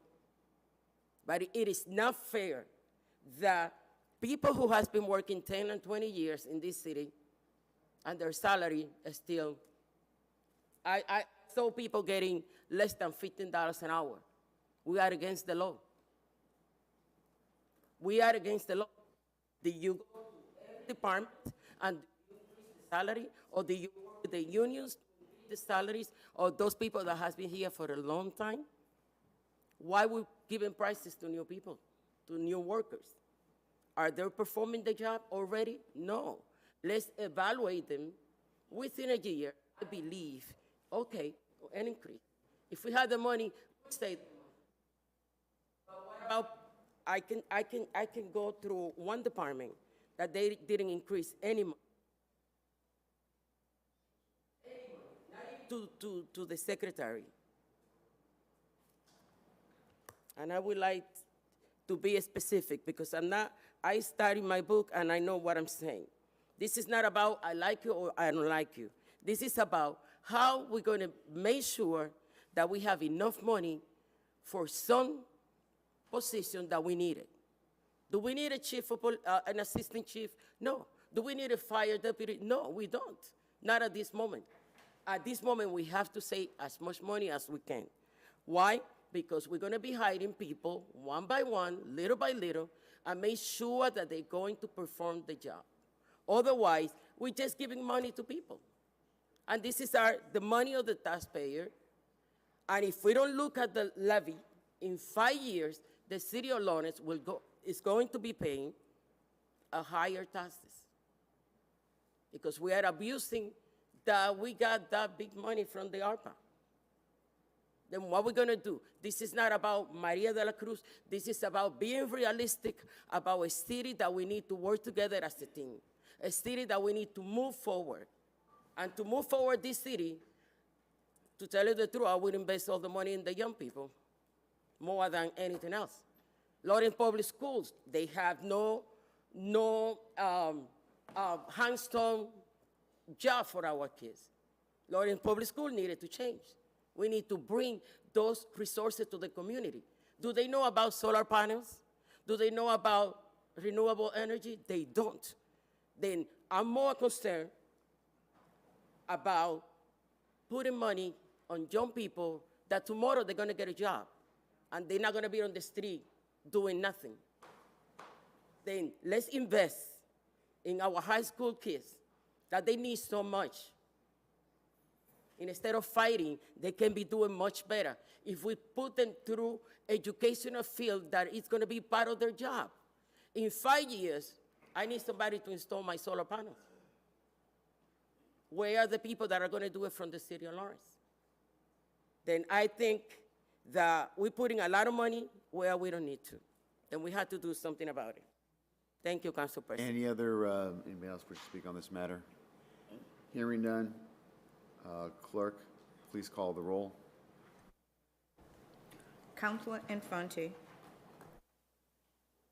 And as a reminder, this is to cut $30,000 from the mayor's budget. The line item that it's reflecting is the line item that reflects the reduction for the senior advisor of external affairs. Go ahead. Councilor Infante. No. Councilor Selena Reyes. No. Councilor Del Rosario. No. Councilor Rodriguez. Yes. Vice President Estela Reyes. No. Councilor Payano. No. Councilor De La Cruz. Yes. Councilor Levy.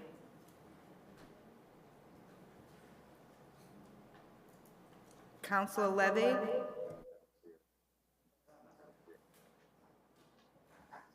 President LaPlante. Yes. Motion fails. Councilor Rodriguez? I would like to, on the Sand Department and same subdivision, personal services, I would like to offer a motion to cut $44,712, which correspond to the chief of staff. Motion made. Is there a second? Second. Seconded by Councilor Infante. Discussion? Discussion. Councilor Rodriguez? I believe that the chief of staff is in a special position and is extremely needed in the city of Lawrence. But I also believe that the chief of staff, it's the direct assistant to the mayor. Everything that the mayor does have to reflect the thought and ideas of the first assistant, which basically is the chief of staff. That position, I believe, should never be more than the mayor's salary. And the mayor's salary is currently at $100,385. That's why I'm offering this cut. Also, it is important to recognize that 2018, we update the chief of staff ordinance or the chief of staff positions or the salary. itself. The ordinance was never made or creative. At that point, we approved a salary of $75,000, and currently, that's the salary for the chief of staff. The chief of staff, I will say this unofficially until I get the memo from the CAFO. Is also getting a stipend from the mayor's office. But this is not unofficial until I get that information. But so far, it's $75,288 is the current salary for the chief of staff at this point. I would like that position to stay at that salary. And that's why I'm offering a cut of $44,712. Any other buddy wish to speak on this matter?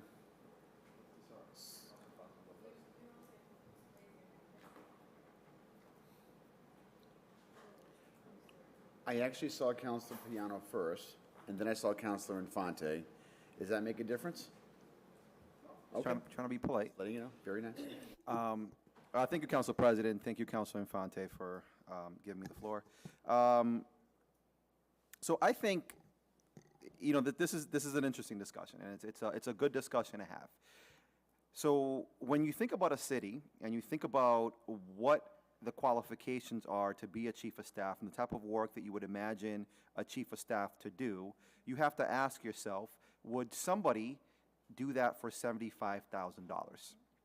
And if not, what is the amount that would ensure that you have a qualified individual? Now, I can't speak to any, the decisions that a mayor would make. And I think every time that any of these positions come up, immediately people ask themselves, who is the person that you're going to hire? I think as us counselors, it's good not to think about the who, because the decisions that we're making are long-lasting. It's not just who's there right now, it's who's ever coming in after. And my hopes would be that from now on, that whoever is on chief of staff, whoever is the chief of staff, and whatever mayor comes in next, that they'd be able to hire the best individual possible to help them do the job. Lawrence is small. Lawrence is 7 square miles, but we have, census says, a little over 80,000. We all know it's probably closer to 100,000 people. We have a lot of issues.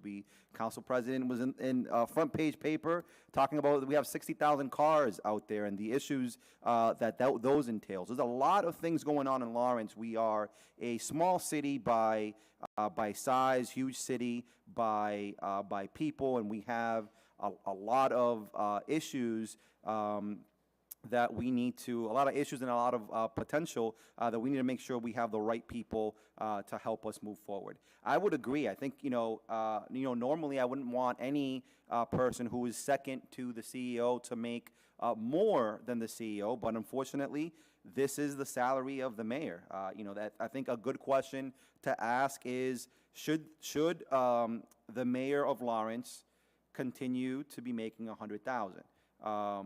In future years, if we want to make sure that we're getting qualified, I'm sure that this mayor, I think there's a political issue with this, so I can't see any mayor trying to increase their own salary when there's elections coming up. But if we are really thinking about about ensuring that these elected positions are filled by people that are qualified and people that would do a great job, then we got to make sure that we are paying that. So we are not discussing the mayor's budget right now, the mayor's line item. We're discussing the chief of staff, and I think $120,000 for a chief of staff for someone that is governing this and helping govern this entire city that has hundreds of employees. $120,000 sounds fair. Now, the one thing that I did mention in the budget committee that I would like an answer to, and I wonder if Senior Advisor Spanner could come up and answer this question. So one of the things that we talked about, so this position is in our ordinance. However, what we're missing is the description, job description, all that stuff. When I spoke to Chief Gustavo Bonet, he mentioned that he would be moving it forward and presenting something to us. Do you have an idea of a timeline as to when we would see it? I believe it's on the, Madam City Clerk, I believe that those are one of the items that's coming before the City Council. Chief of Staff.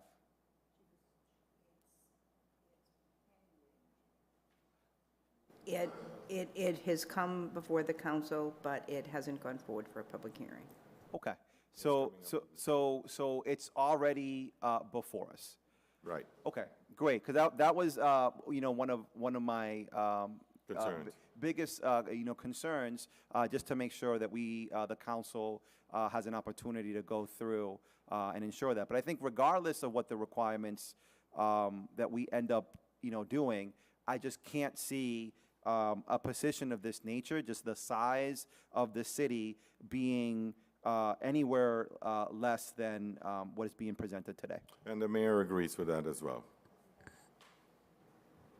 Councilor. Thank you, Council President. Councilor, thank you. Councilor Infante. Thank you, President. From my perspective, I'm going to agree with my colleague who made this motion for the simple fact that I have been in meetings. I believe someone mentioned that the Chief of Staff is the direct first executive assistant to the mayor. And the meetings that I have been in with the mayor's office, the Chief of Staff is not there. There's other people taking notes. There's other people there assisting the mayor. I believe the Chief of Staff is, and this is not, I want to make it clear, it's not personal, I'm just seeing the work. To me, I'm seeing if the Chief of Staff is not there, we're taking the people the structure that the mayor's trying to create in his office, we're taking those people away from the jobs that he's trying to implement in his office. And I believe the service then is not going to be up to par.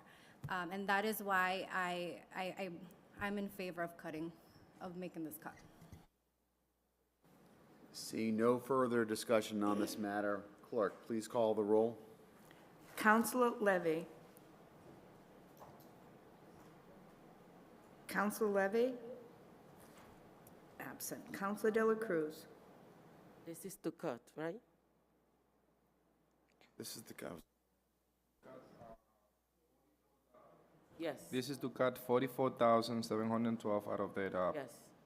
out of the chief of staff. Councilor De La Cruz? Yes. Councilor Payano? Yes. No, I'm sorry. Take it back. No. Vice President Estela Reyes? Of course, no. Councilor Rodriguez? Yes. Councilor Del Rosario? No. Councilor Selena Reyes? Yes. Councilor Infante? Yes. President LaPlante? No. What's the vote, clerk? 3 yes and 5 no.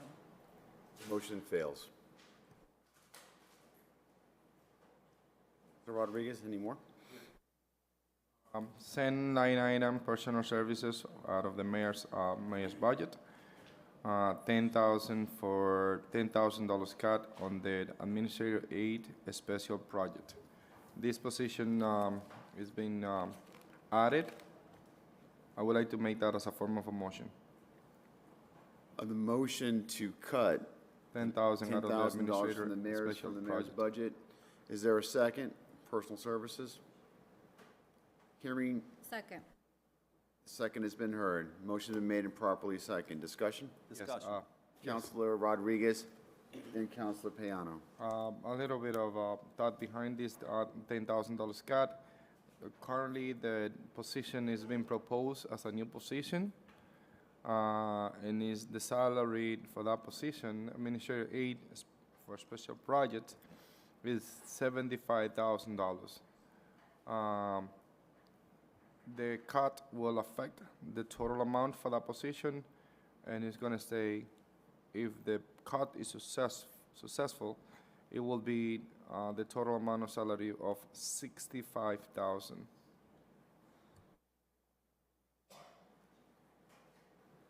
Councilor Payano.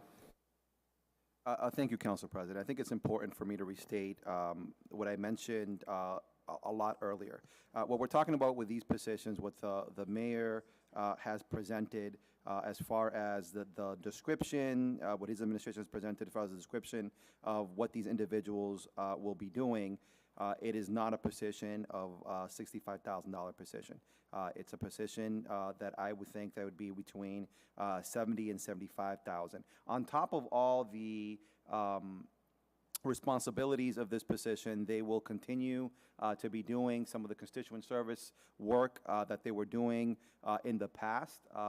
These are the way that the mayor is running his office. These are individuals that are not 9-to-5 jobs. They're jobs that last past 5, and they're going to be there doing weekends and holidays as well. And I think that it is important that if we are asking people to be doing that level of work, that they are being paid a just amount. I think, you know, a fair wage is important.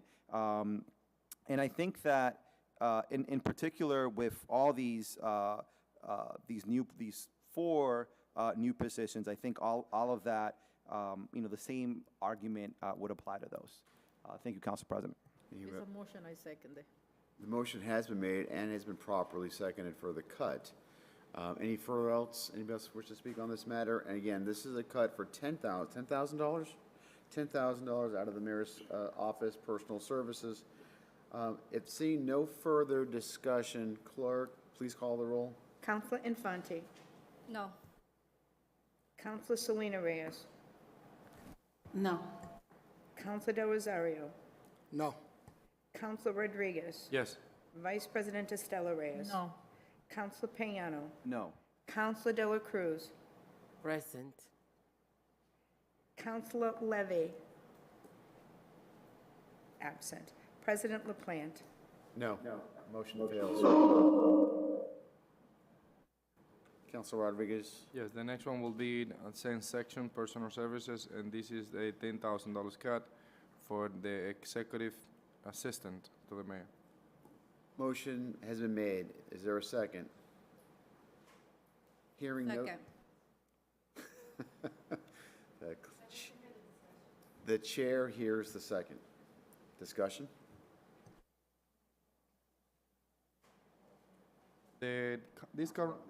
Thank you, Mr. President, through you.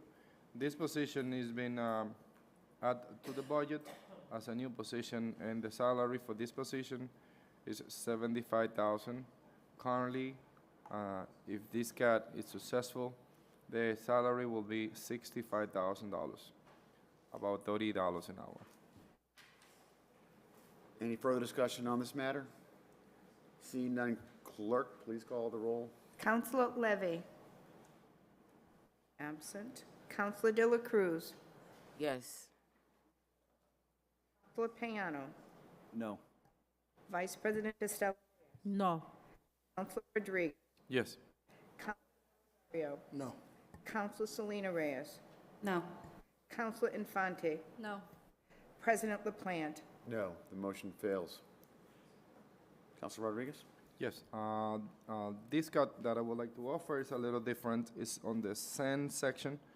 The fund, SEND Fund, Department de SEND, Division 0030. Same organization, but the subdivision will be 5344, which is advertising. I would like to offer a cut of $43,701 for this line item. And if I get a second, I explain. A motion has been made, and if I understand, Advertising. a motion has been made under advertising, a cut of $43,701 has been made. Is there a second? Second. Seconded by Councilor Infante. Discussion? Yes. The thought, Councilor Rodriguez? thank you, Mr. Chair, Mr. President, through you. The thought behind this specific proposed cut is because under the new administration, the mayor's office is going to be in charge of everything that is advertising for the city of Lawrence, except for one department, which the mayor's office decide to transfer or perhaps reduce the line item for $20,000 for advertising towards the clerk's office. There is requirements by law that some of the departments do what they need to do in terms of advertising because they are independent. If they don't have the budget for advertising and other departments have the budget to advertise what they decide to do, they are no longer be an independent body. Perhaps I'll say the purchasing agent, last year they have $10,500 for advertising. That means that all of the bids for project, for contract, for purchasing, or for any other item that need to be published, there is one department that's going to be paying for that. And that's under this current budget, that's going to be the mayor's office. The independence of the purchasing agent or the purchasing department will not be there. This is a fundamental change that if we continue doing, if we do this, if we allow this to go through, we might have an issue in terms of independency. Everybody's going to depend on the mayor's office. There is requirement by law. I'll give you another example. Currently, we have the planning commission, the zoning board. Between those two boards and the commission itself, we have 4,250, and the zoning board, they have 3,580. They are no longer going to be independent body because they won't be able to advertise unless they made a request to have that bill, that invoice be paid by the mayor's office.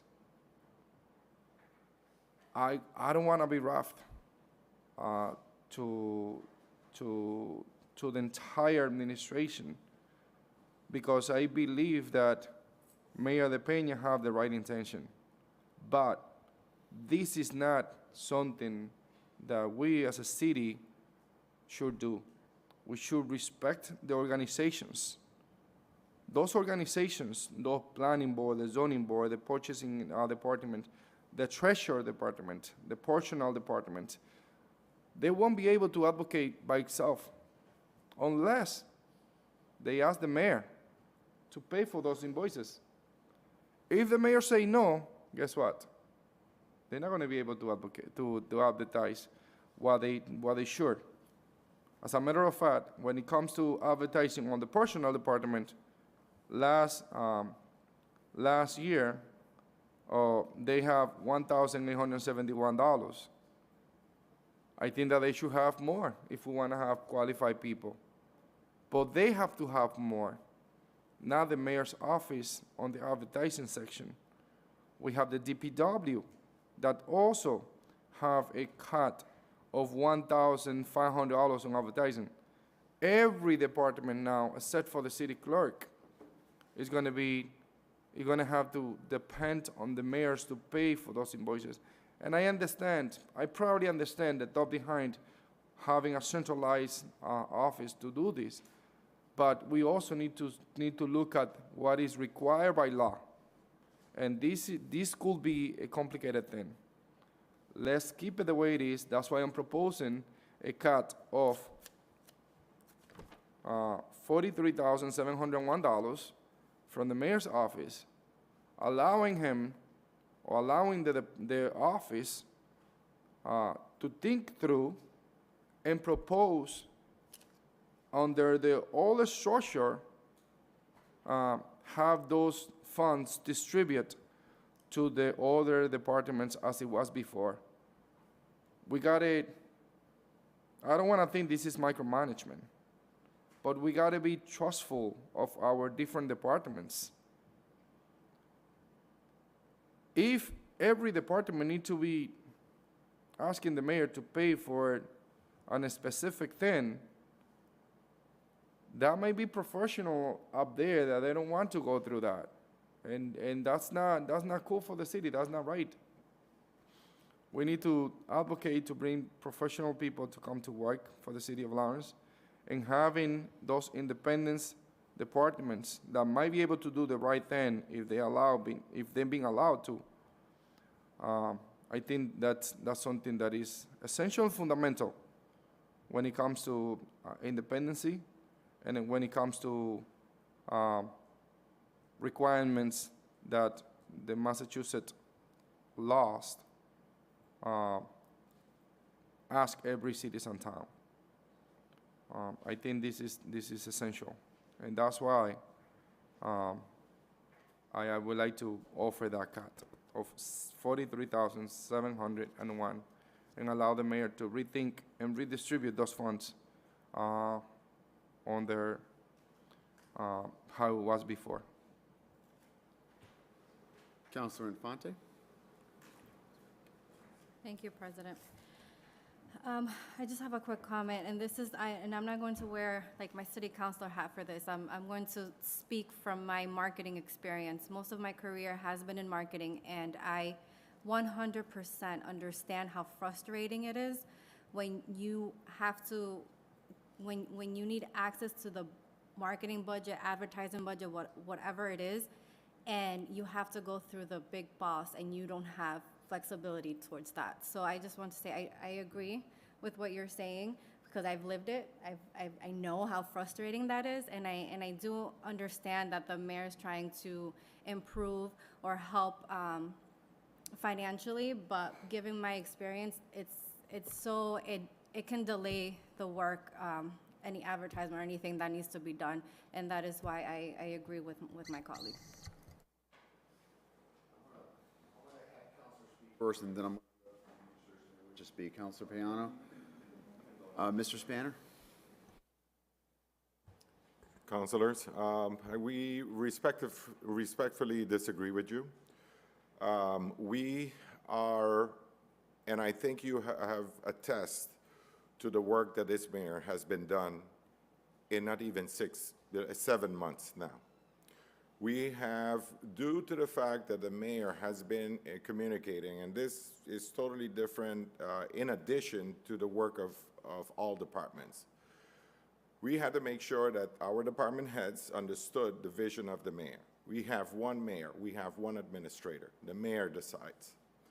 Whether it's advertisement for a project, no department head is going to make a decision on their own. Whether it's a bidding, whether it's procurement, it needs to go through the mayor's office. Maybe that has been the situation prior to this administration, in which you have department heads that probably have not, and we have experienced this during department head, and we have instructed our department heads before we're going through this budget process, the mayor is responsible for the budget.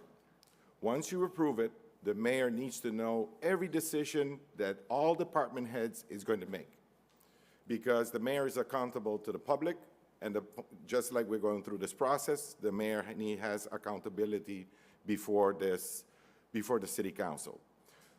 In addition to, let's say, a department head, what the mayor is expecting, that once a department head, based on organization, if we are organized as professionals, as we all are, most of you has voiced, if we're professionals, we need to have our department organized. So the mayor needs to find out if there's an advertisement that is going through Parks and Rec, if it's going to go through purchasing, if it's going to go through economic development, not that we're micromanaging. Because remember, we're dealing in 2 languages as well. And before, like for instance, ISD, our public, our community, as you know, and you have voiced, Councilor Rodriguez, our service is not dandy. Our services we're lacking service because there's a lack of information and outreach to our community, especially our minority community in the city. So by limiting, basically, I believe, and speaking for the mayor's office, what we're trying to do, if we cut the budget, we're crippling the communication from the mayor's office with the public. That's why on Fridays, you see that there's a lot of people coming to the city. We just had several meetings with most of you, with your constituents. And how these constituents know about some of these programs is because there's a communication through our social media, through our written press, and also through TV, that we're communicating directly, and the message is getting across to the public. So I kindly request you to reconsider that. This is not micromanagement. It's a fact that the department head will have to work with the mayor, the chief executive officer of the city, the person who has been elected by the community. So I kindly request you to consider your position, because, and respectfully, I know that you have expressed, Councilor, that you have marketing experience, but we do, basically based on the marketing that the mayor, the outreach that the mayor is doing, we're getting the response, and his office is being, reached out to for addressing some of the most pressing issues in the community.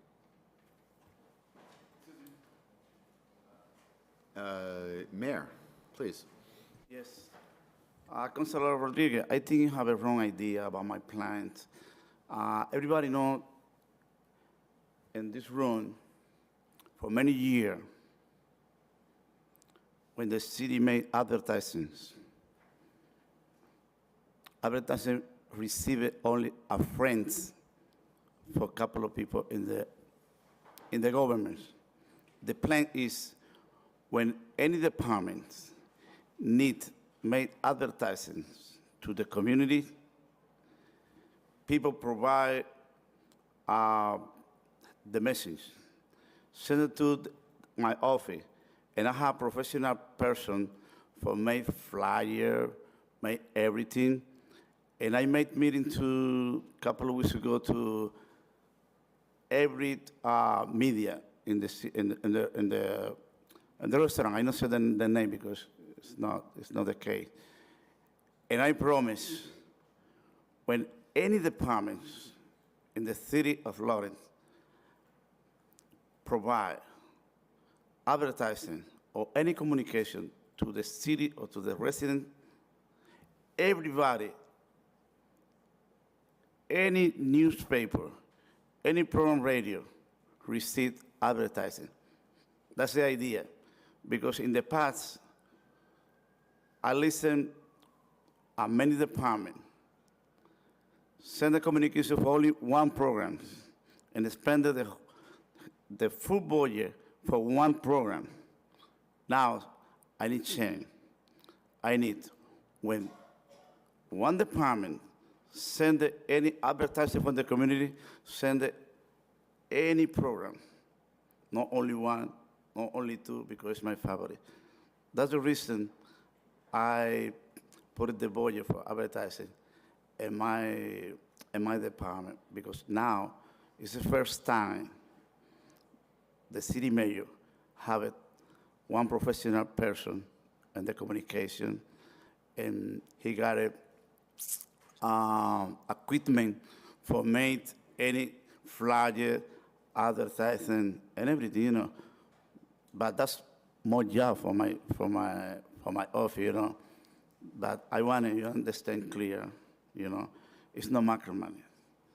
It's when the city need provide information to the residents of Lawrence, any programs, any newspaper receive the information, not only one, not only two. That's the reason, because I see for many years when the city needs to provide information to the city of Lawrence, only one medium receive advertising.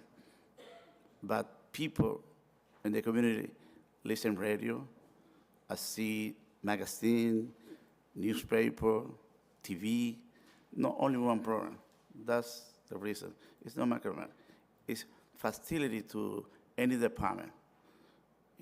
For example, if DPW department needs advertising something, I do it in the whole media, not only one, not my friends, not friends for my friends. That's the reason, okay? I want to clear this point. Thank you. Thank you. So those who have not spoken yet include Councilor Del Rosario first. Councilor Payana, who also hasn't spoken, will then go. And then Councilor Rodriguez, who has already spoken, will go third. Thank you, Mr. President. When I was checking on the budget, I actually liked the fact that the advertising was going to be, I want to say control. And then I advocated for us here at the clerk office to get the money back because our advertising is different. When I was elected, I think being first time elected, I wanted to learn most of the departments. So I walked all over City Hall. And I found friends of friends sitting in office dealing with advertisements and how much they were going to get paid and how much is the budget and you owe me this. And I heard the conversation over and over. And I'm like, how can this been happening in this office?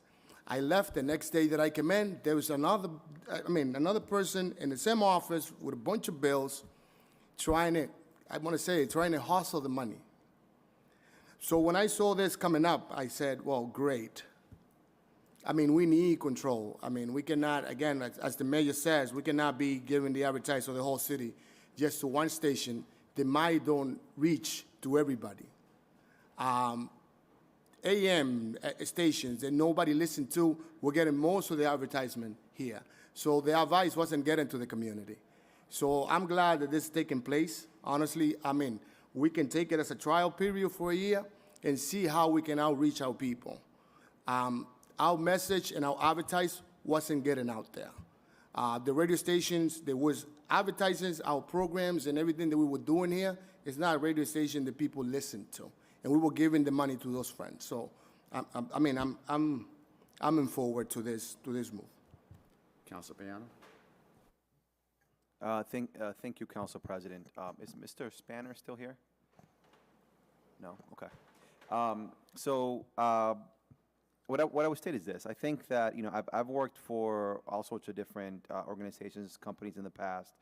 Sometimes departments are in charge of their own budget. Sometimes the communications department is in charge of advertisement. I think, I can sit here and state what I think is best, but at the end of the day, I wasn't who was elected to be mayor. I think that if the mayor's team wants to create this, wants to work on this new strategy, we should at least see how it works out. If this was a year later and we were, and it did not work out, then it would be, I think it would be a different matter. One thing to note is I do know that some of this money is originally was being allocated to the city clerk, and which is what initially I thought that the proponent of the budget was going to try to do, but that was for $20,000. If we were to remove $40,000, we would basically the administration would only have $20,000 to do advertisement, which is what they said, and they've already said that they're going to try this approach. That would mean that they wouldn't be able, with $20,000, to do advertisement for the entire city. So that means that they would have to come before us and ask for more money. So they've already, the executive, the CEO of this city has said that this is the approach that he wants to take. So I think, we don't have the power to say, do a different approach. Now, we can either support the approach and try to make sure that it's, as best as possible, that it's successful. And I think all of us here, even if we disagree with it, and this has been the case with, every mayor that I've served under, like I could disagree with somebody, but at the same time, really hope for the best that I'm wrong and that things will be successful. So I think in this case, we should hope for success. And to hope for success means that we have to allocate what they're asking for, at least, not less than what they were planning on giving to the clerk's office. Now, I think Councilor Rodriguez does bring up a really, really great point that I'd like to, Mr. Spanner, if we could speak to you for just a bit. you know, I am very grateful that the mayor's office decided to not only give the money that we were looking for advertisement for the city clerk, but extra, right, from other issues that we were looking for. You know, in part, you know, the city clerk has a lot of different responsibilities, and they're under this legislative body. With planning and zoning, those are two other departments that have a legislative body as well. And I think, you know, the points that Councilor Rodriguez made around them are extremely on point. And I would hope that, you know, if this passes and this passes with this budget, I would really, you know, in my opinion, I really like to see from the administration a transfer of that money going to planning and going so that the planning committee and the zoning committee are able to, you know, make use of that. However, however they are, because those are legislative bodies as well. We are amenable to that. I mean, if like Councilor, the Councilor mentioned about purchasing, probably I don't think that we would be against allocating some of the mayor's funding to some of these, to other departments, but not all of them. I think those that you indicated as being, you know, required by law to put in, just like the city clerk, that we need to advertise, that's fair enough. And we can work out you know, with the rest of the department, we can, you know, they would have to sit down, and even purchasing, even the planning and zoning, they must sit with the mayor and explain to us when they have meetings.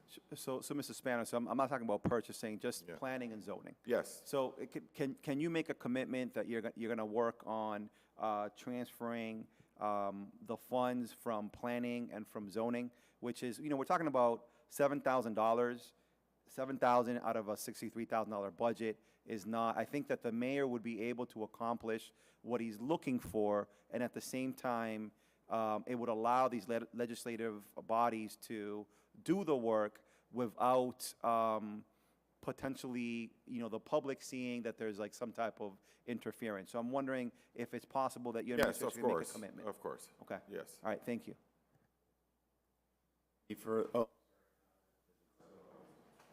Sorry. I have one question for Mr. Spence. I'm sorry. Mr. Spanner? Yes. I know that Councilor Payano recognized the importance of that of having those money transferred to the zoning and planning board. You also mentioned that they need to inform the mayor as of when they're meeting and stuff like that. Yes, because that's something that is happening currently.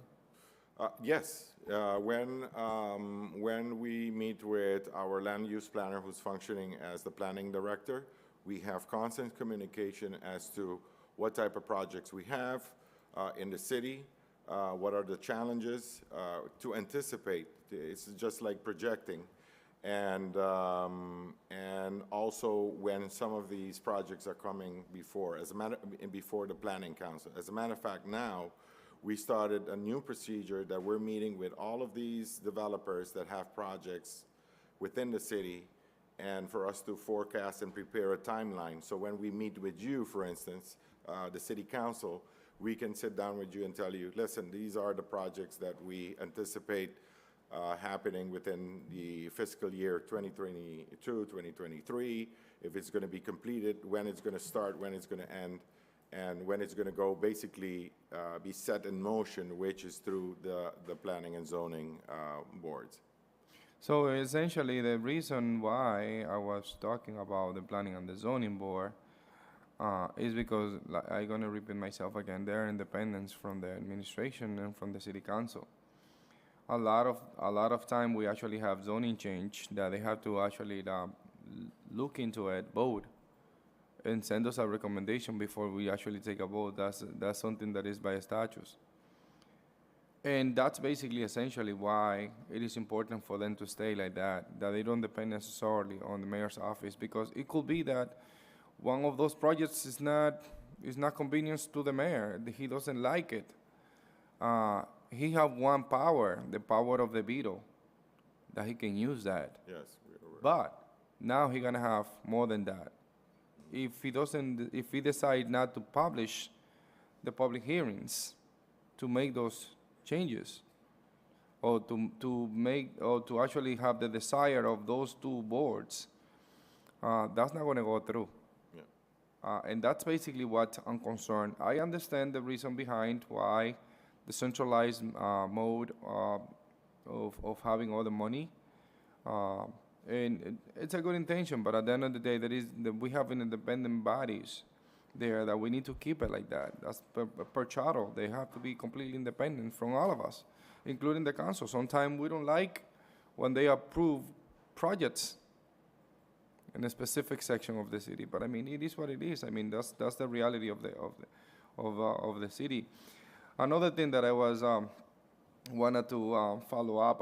I doubt that this motion, this cut, is going to go through, but I mean, it is important that we actually understand what is behind it. The purchasing agent, that's something that we can go to jail if we don't follow that law. That's serious. I mean, I would like to hear a compromise from the mayor's office that $10,500 is going to go straight up to that department, and we don't have to deal with that. Yes, go. If I could just speak on that, the purchasing director reports to me. The intent here is not to, when the purchasing director has to advertise a bid, she's still going to advertise the bid. It's just going to be in coordination with the mayor's office. It's the same as the planning board and the zoning board. They're all going to still have the ability to do their public hearings. They're just going to coordinate it with the mayor's office. I just want to add one other point. There is no such thing as independence with city departments or boards and so forth. Nobody can pay a bill without the mayor's signature. I just want to make that clear. So even if they had money in their budget, if the mayor didn't want to pay a bill, I mean, he just doesn't sign the warrant or doesn't pay that bill. That's in the charter per the mayor. It's a strong mayor form of government, and it's to make sure that the mayor, because he is the one who reports to the people, that some invoice doesn't get paid that he doesn't agree with. So it really is just an operational thing. It might be, like for the purchasing agent, it might, instead of just calling up the newspaper and putting the ad in, they're going to have to go to the mayor's office, make sure they're aware, hey, I got a couple of bids I got to put out. But the way we have the process now as well, department heads, again, under the guise of transparency, I mean, the mayor's really big on transparency. He wants all the departments to kind of let him know, what do we got coming up before they start planning it? Because what happens is, or heretofore, the departments would plan something and the mayor would find out really when you're putting a public hearing and it's the first time you heard about something. Or there's a contract, or we want to go out to bid. Well, he would just get the contract documents and not, geez, I didn't know we were going out to bid on something, because all the advertising was done without the mayor's input. And sure enough, now there's a contract that the mayor's being asked to sign, and it's the first he's hearing about it. So, and again, trying to be more transparent with the public. All the bids are now opened in the city clerk's office. It's again on the trying to get the issue of transparency. It's kind of a pain in the neck for all those departments to do that, but we understand the mayor's incentive here is to get the public more aware of what's going on, and particularly the mayor's office to be aware of what's going on. So that kind of caught off guard. So I understand what you're asking for, but I don't think it's, again, as the purchasing agent reports to me, it's not going to be that big a deal to go through the mayor's office to make sure all their bids are properly advertised. Thank you so much. Thank you for the information. I just disagree, but that's fine. If there are no other members who wish to speak on this matter, I'll ask the clerk to please call the roll. And again, this is a reduction from the advertising portion of the mayor's budget for $43,701, correct? Councilor Infante. Yes. Councilor Selena Reyes. No. Councilor Del Rosario. No. Councilor Rodriguez. Yes. Vice President Estela Reyes. No. Councilor Payano. No. Counselor De La Cruz. Present. Counselor Levy. Absent. President LaPlante. No. Okay. Motion fails. Counselor? Others. I would like to go to page 176 of the book.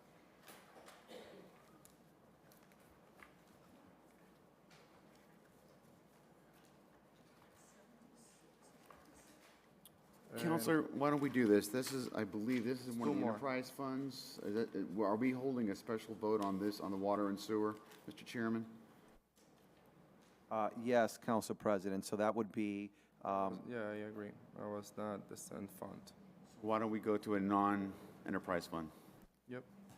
Well, now that we have here, I want to ask, before I offer the cut, I want to ask from Mr. Iannello about that, and that way we don't have to go back if we have the right answer.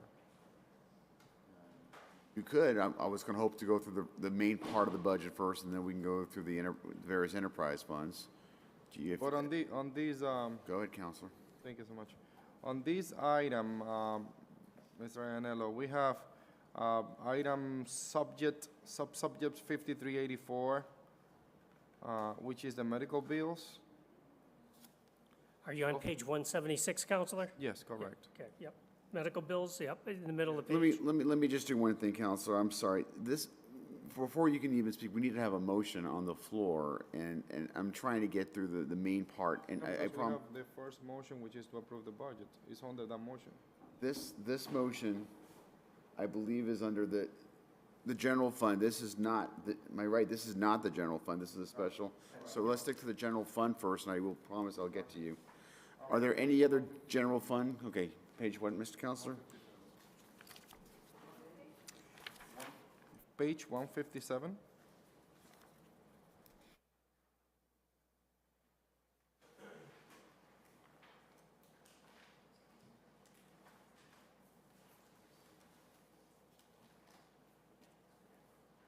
All right, Mr. Iannello, we have the same discussion as 3 years ago. This is the Fund 01, Department 0090, Division 0090, which is employee benefits. The subsection is 5774. And this is the Group Insurance Commission. Currently, we have 15,430,000 for this current budget. Last year we have 15 million for that line item, and we just currently transfer $150,000 to go to the DPW because we didn't use that amount of money, the $15 million for that health insurance, and this is basically the line item, so people are aware of what we're talking about. Essentially, I would like to offer a cut of $150,000 for the fiscal year 2023.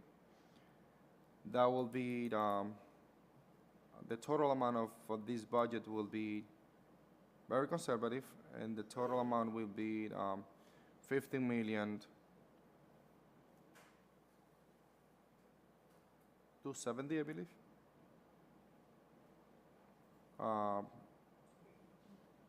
Yeah? Yes. So essentially, I would like to offer a cut of $150,000 for that line item. If I get a second. Motion's been made. Is there a second? Second. Properly second. Discussion? Yes, discussion. Counselor Rodriguez, Counselor Payanos next. Under that line item, we have, for the last few years, we've been very consistent. And through April 6th, we have 10,316,164. We made an estimate that we were going to be under $50 million And that's being conservative because that's gonna be, that line item is gonna be less than that. Right now, we are budgeting 50 million for 30, and I know that Mr. Ianello has been very vocal about as of why.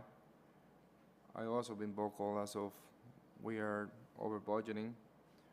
For the last 3 years, we have transferred money from that line item to other departments. So I just want to be consistent with what we just voted on Tuesday night, which was a transfer of 150,000 from last year, and it's still going to be covered in a conservative way.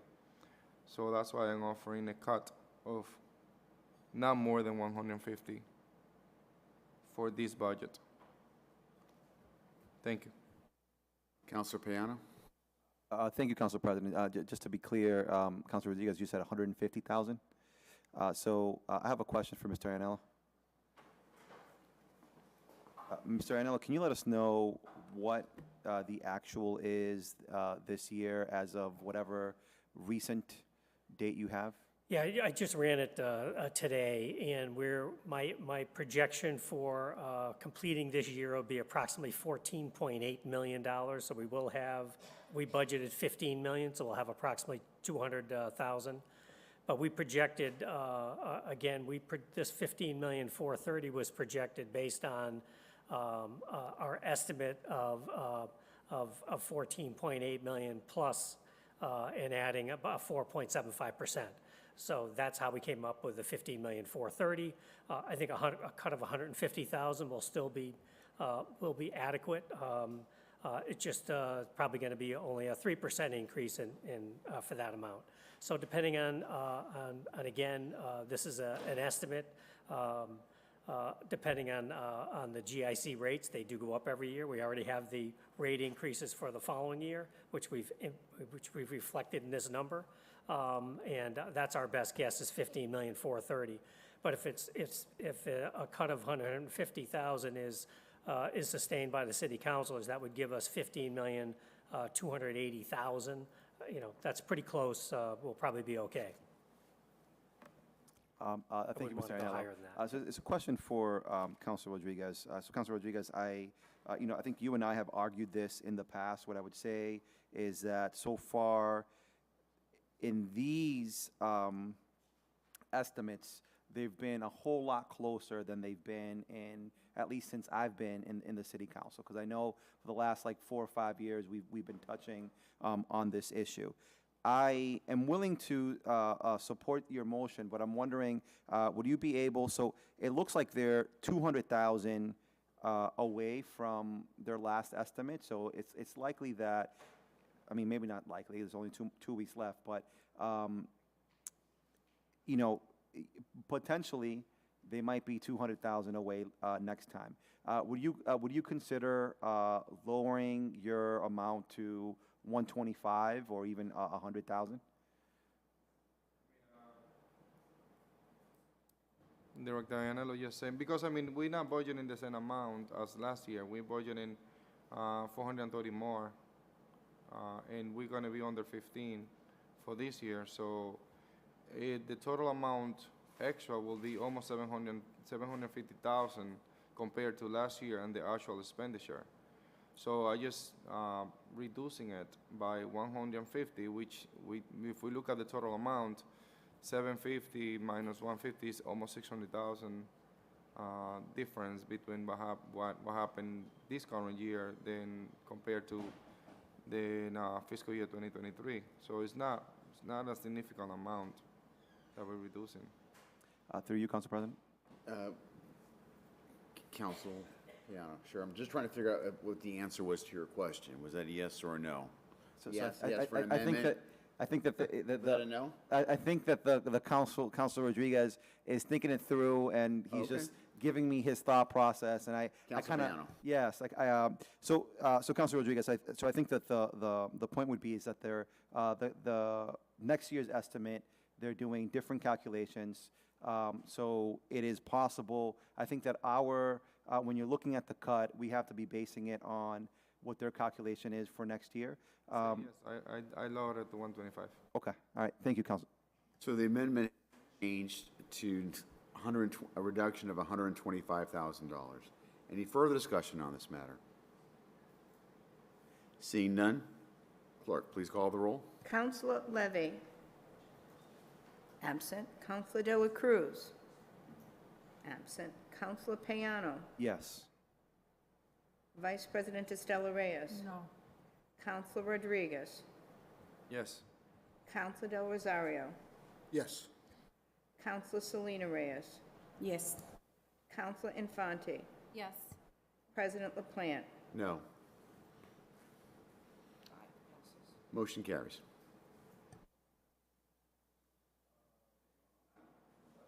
Council, are there any other amendments by any other city councilor on this section? Seeing none, I believe there is a motion on the floor. It has been amended, and so I don't know what the final number is for that, but we also need to factor in an additional 30,000. Was that the amount? So I'm gonna look to get a little bit of guidance here from the budget and finance staff.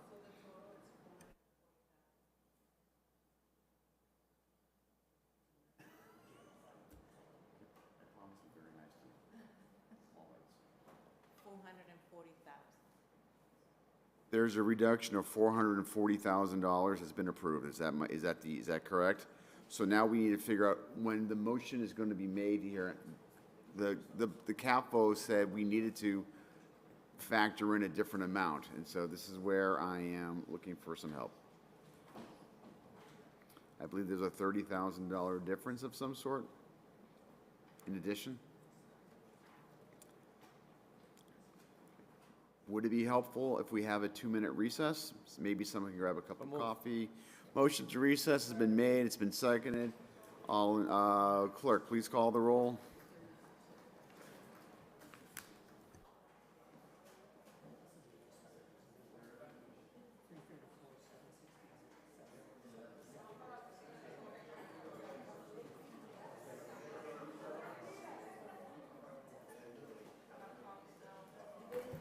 On the motion to recess, Counselor Infante.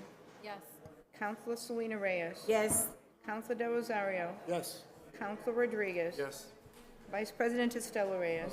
Counselor Payano. Yes. Counselor De La Cruz. Yes. Counselor Levy, absent. President LaPlante. Yes, we're in recess.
So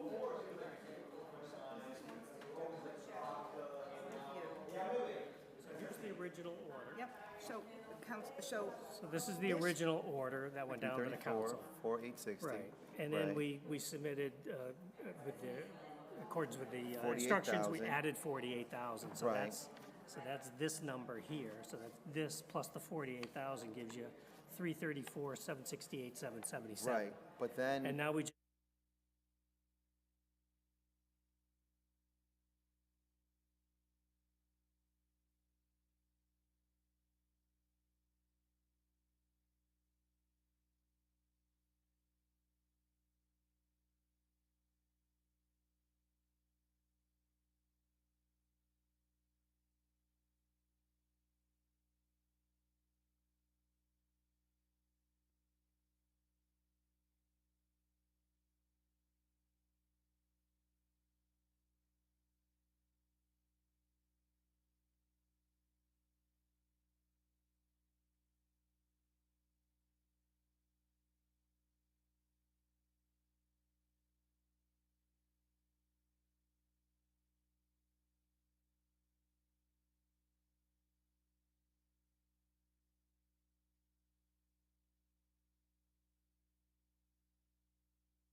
I'm looking for a motion to come out of recess. So moved. Motion made by Counselor Rodriguez, seconded by Counselor Piano. Any discussion? Clerk, please call the roll. Counselor Levy. Absent. Counselor De La Cruz. Present? Counselor Piano. Yes. Counselor Rodriguez. Yes. Vice President Estela Reyes. Yes. Counselor Del Rosario. Yes. Counselor Selena Reyes. Yes. Counselor Infante. Yes. President LaPlante. Yes, we're out of recess. I'm now looking for a motion to go past 10 o'clock. So moved. Seconded by Counselor Del Rosario. Discussion? Hearing none. Clerk, please call the roll. Counselor Infante. Yes. Counselor Selena Reyes. Yes. Counselor Del Rosario. Yes. Counselor Rodriguez. Yes. Vice President Estela Reyes. Yes. Counselor Piano. Yes. Counselor De La Cruz. Yes. Counselor Levy. Absent. President LaPlante. Yes, motion is adopted. At this point, we have a motion on the floor. We have a brand-new number. Who has that brand-new number? The brand-new number, but Council President, so I'm going to say what the brand-new number is, but I think that there is another item that one of the other councilors wants to bring up. But the brand-new number at the moment is at the top, where instead of $4,860,775 of free cash, we'd be taking $4,469,234 from free cash, and we would be expending in the general fund instead of $334,334,041, it'd be $334,328,777. Repeat, $334,328,777? Correct. Dollars. 334,328,777. Correct. Got it. So, so there is that's the new motion. It has been already properly seconded. I'll see if there's any further discussion. Councilor Rodriguez. I have a few questions for a couple of departments. And I'm gonna start with the Lawrence Public Schools. If anybody from the Lawrence Public Schools is here, I would like to, I'd appreciate it.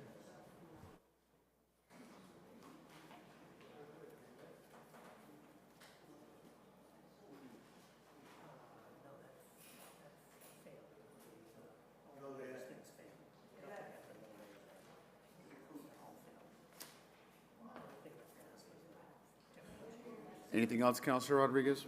Oh, I would like to send correspondence to that, official correspondence to the Superintendent Paris, again, a letter. To actually Excuse me, Council, Mr. Rodriguez, we do have school officials on Zoom. I see Ms. Jordan that's there. Did you want to ask her a question? Maciel Jordan, she is here on Zoom.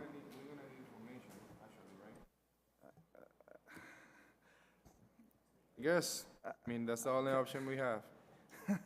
Ms. Jordan, so you're with us, and I can hear you, and I just need to make sure that our folks at, Mr. Mejia is putting you up louder so everyone in the chambers can hear you. Go ahead, Councilor Rodriguez, you can start with the question, hopefully she can hear you, go.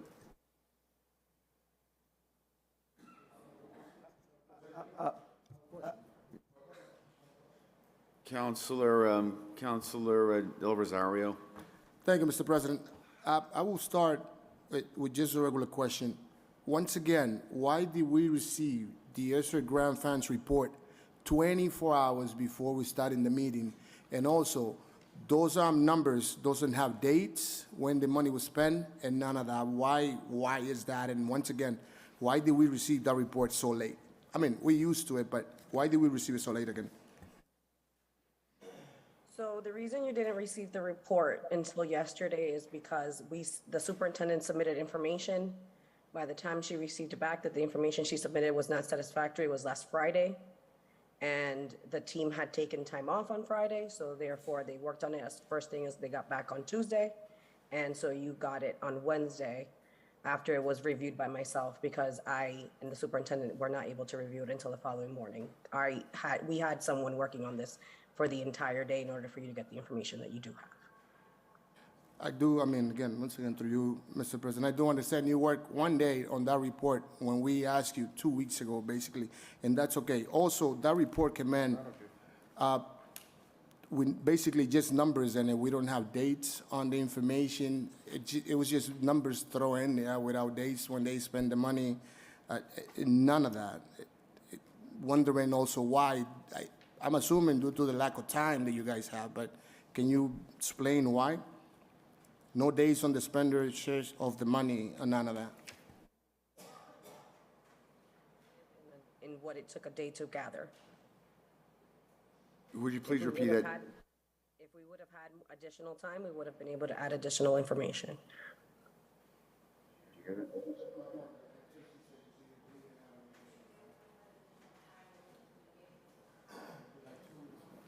All right. Council President. Councilor Payano?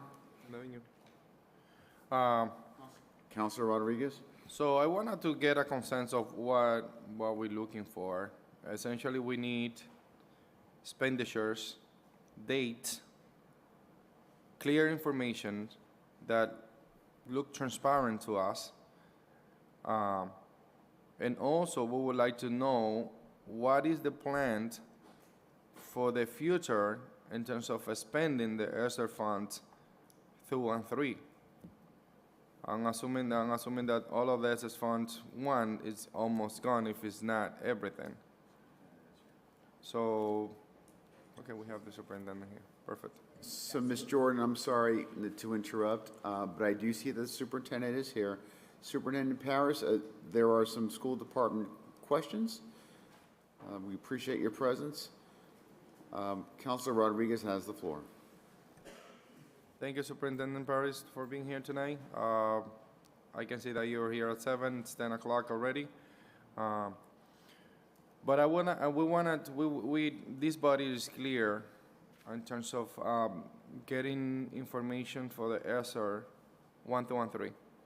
The ESSER 1, mostly we're looking for the expenditures as of how we spend it, including details. ESSER 2 and 3, which is the future. I mean, I'm assuming that you are currently using the ESSER 2 and 3. How are we going to spend it in the future? And we want to have clear information as of how we are spending the money, and details as of what project we actually working on, and everything that you guys receive from different programs, we also would like to see. So I guess that we haven't been clear enough on the back and forth emails exchange that you have with the council, but we wanted to make sure that we're clear as of what is the message. We want more information, and we want that information to be provided. We don't appreciate that information came up on Wednesday with not much detail on it. So let's assume that you guys are going to work on it for the next, I don't know, week or whatever the consensus is, and then you guys going to send it to us. So that's my assumption, but we have other councilors that wanted to express similar thought. Are there any other councilors who wish to have the floor who haven't spoken yet? Seeing none, Councilor Payano. Thank you, Council President. I want to thank Ms. Jordan for speaking earlier. So I know Superintendent Paris at your office, spent a day on this, and I appreciate that this is closer to where we have been. But I do want to state that, like, we've been at this for about a month when this first came up, and the last budget meeting was on the 6th. I think what you guys presented last Friday didn't come anywhere close. It's essentially what you guys presented on the 6th with some additional words. I think just moving forward, if there's clear communications that's sent to us, just kind of stating, hey, it's going to take us 48 hours, 72 hours, a week, or whatever it might be, in order for these things to be completed, I think that we can take that into account.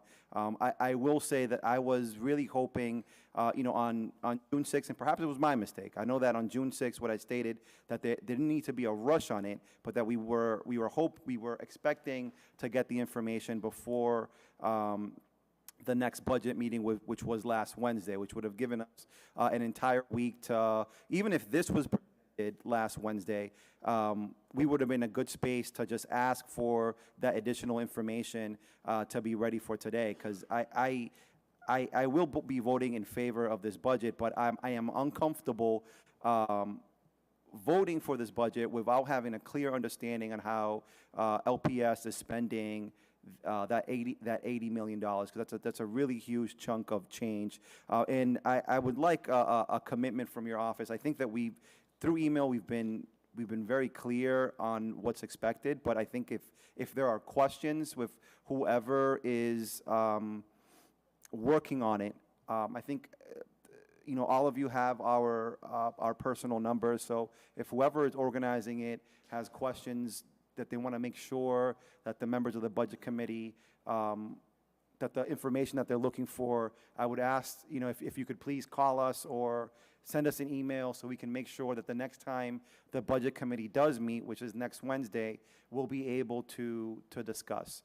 So I guess, my question to you is, would it be possible, you think, that between now and next Wednesday to engage in that discussion, so that way, whatever is presented to us at the next Budget Committee, we'll be able to have a document that folks in the council will be able to understand and see the information that they're looking for.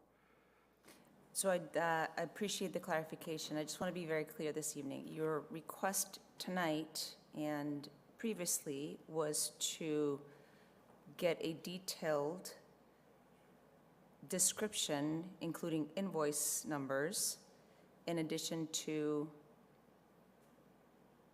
sorry, just want to make sure, in addition. Sure. So so what I can do is I can re-forward that email. No, I do have that. I just want to make sure that we're all getting the same message. I don't want any miscommunication. So if I'm understanding your request, it is specific to invoices and/or any additional. Sure. So I'll restate that, and what I would also ask is that we look at that email just in case that there's something missing, because I'm restating it by memory, but I know that what I wrote in the email was what the consensus was within the committee that they were looking for. So we're looking for, one, the description, like it's easily describable as one sentence of, or maybe it's a few words, describing what the expense was, the vendor. Excuse me, just for each line item, is that the request? I just want to make sure that. Correct.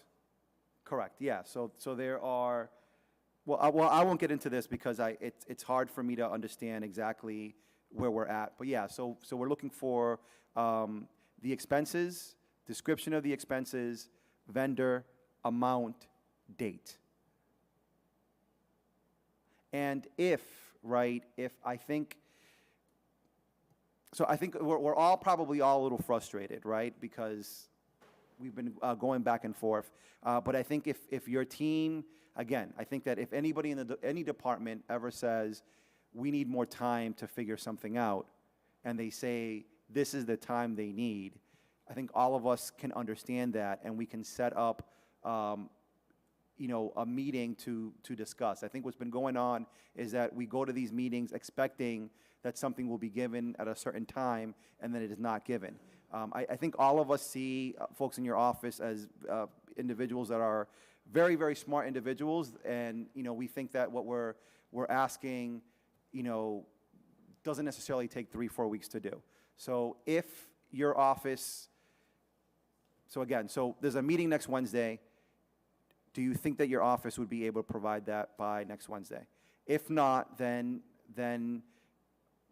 we can talk about like when, right? And then we'll set up, if we have to have a special meeting and just meet around just that, I think we can do that.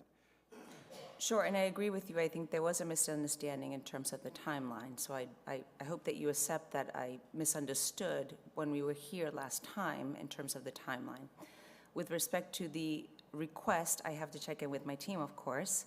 And we worked as quickly as possible to be able to fulfill this current request, but it doesn't seem to be satisfying. The current request, as I understand it, and I can check with my team again, will take considerable time to do like a big data dump and then go through each line item and sort of have like the one sentence or further explanation, but it's certainly possible. So what I would say is, from what you guys have presented, it's almost there. Like within this document, what this document is missing is like dates, and it's missing like description. So I think that you guys are there. You guys just needed.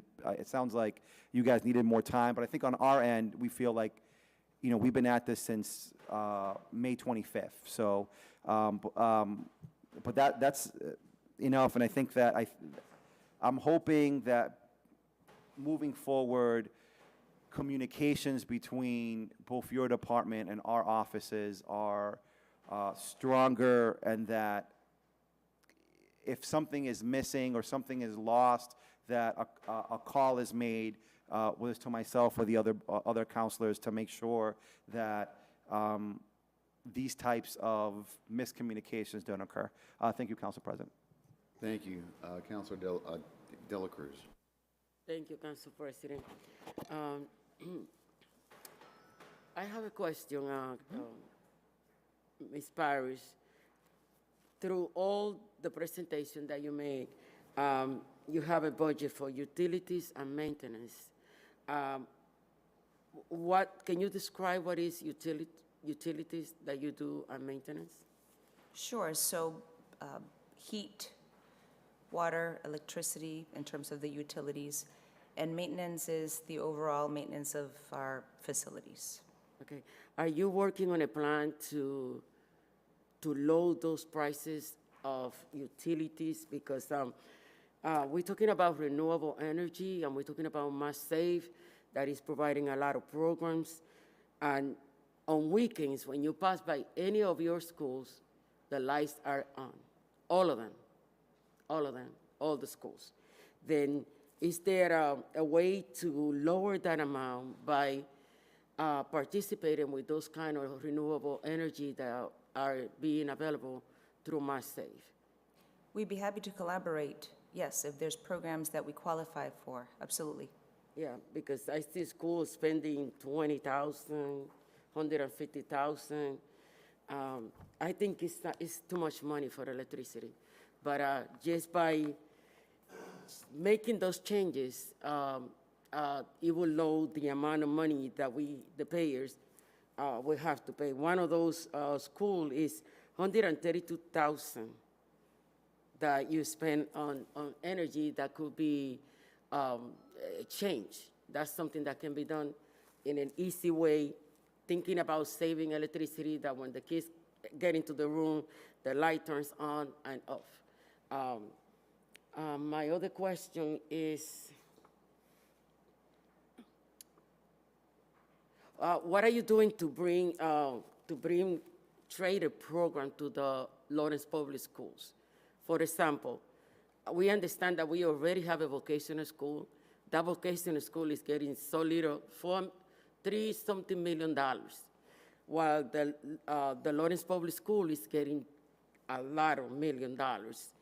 Then are you making changes to those curriculum where our kids are learning what is coming in front of their faces, that are the change of climate, the renewable energy? They will have to know about all of those changes that are coming that our kids are not being prepared for. Sure, so we do partner with the Greater Lawrence Tech, and we do have a partnership where students go from our main campus to Greater Tech to be able to study all of those things that you speak of. So that's the partnership that we have. But can you start making changes in the curriculum? A lot of young kids, they're getting bored when they don't have their cell phone in their hands.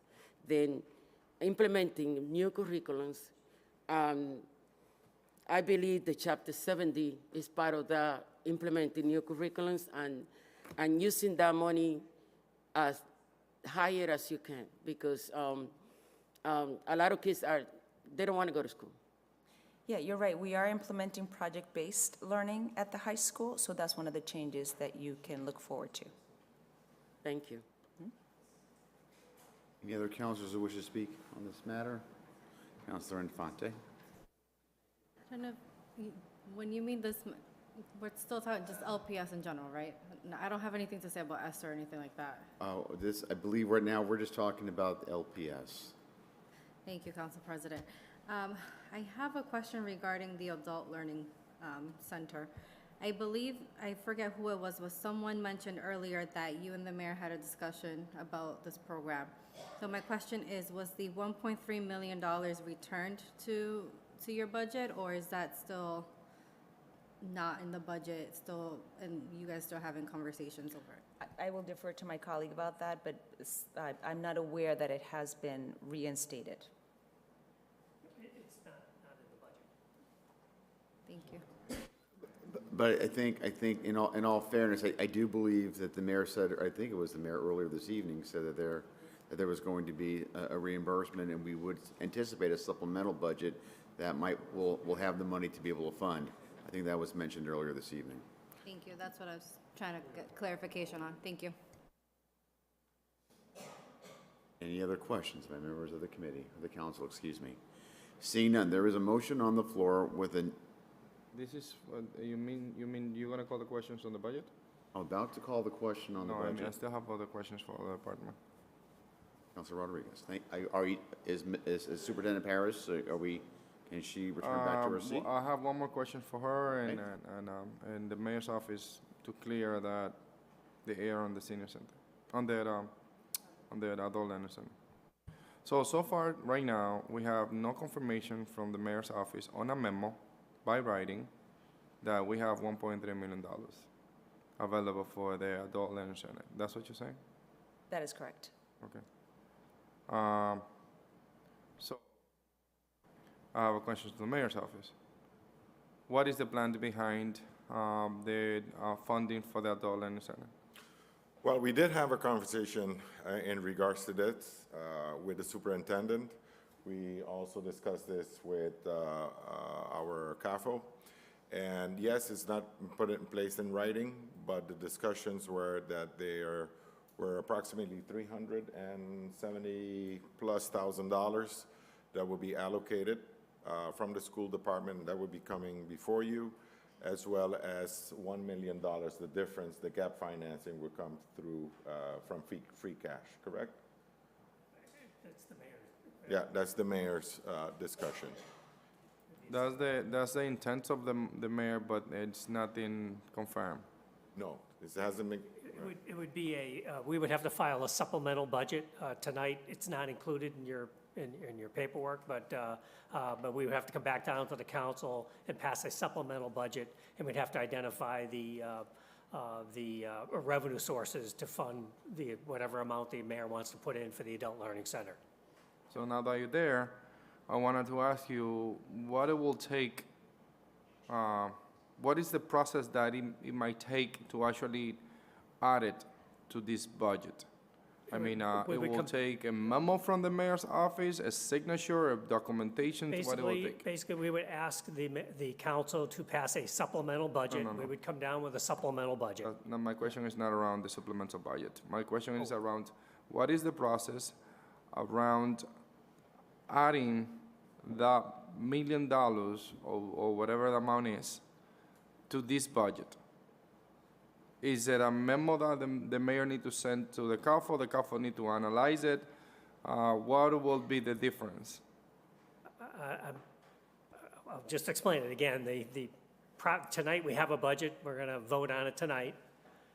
There would have to be tomorrow or when the mayor gets around to it, submit a supplemental budget to the city council, which would be taken up at your next council meeting or whenever the mayor submits it, and you would pass that supplemental budget at that time. It would go to, I'm sure, be referred to Budget Finance and go back to the council for a final vote.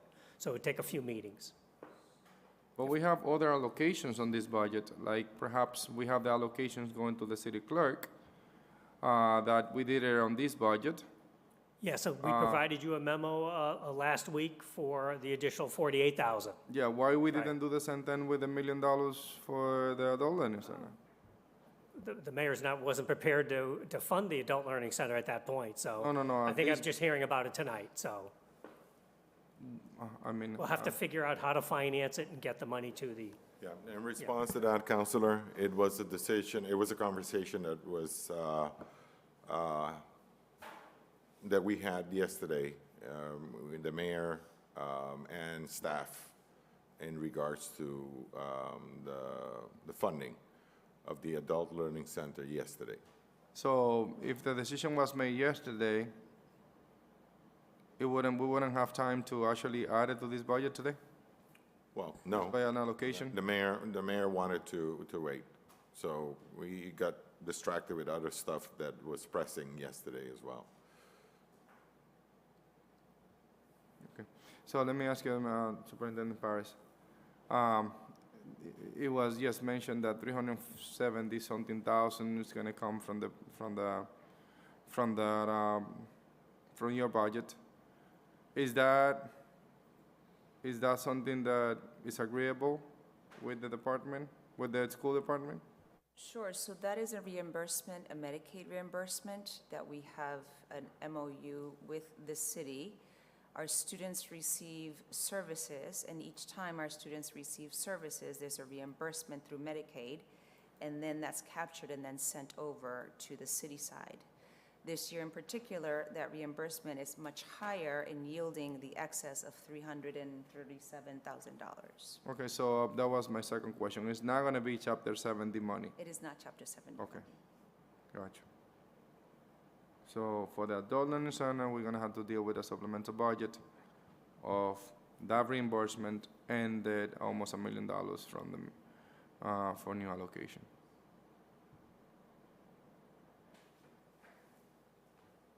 All right. Councilor Del Rosario? That's correct. Thank you, Mr. President. Superintendent Parrish, please.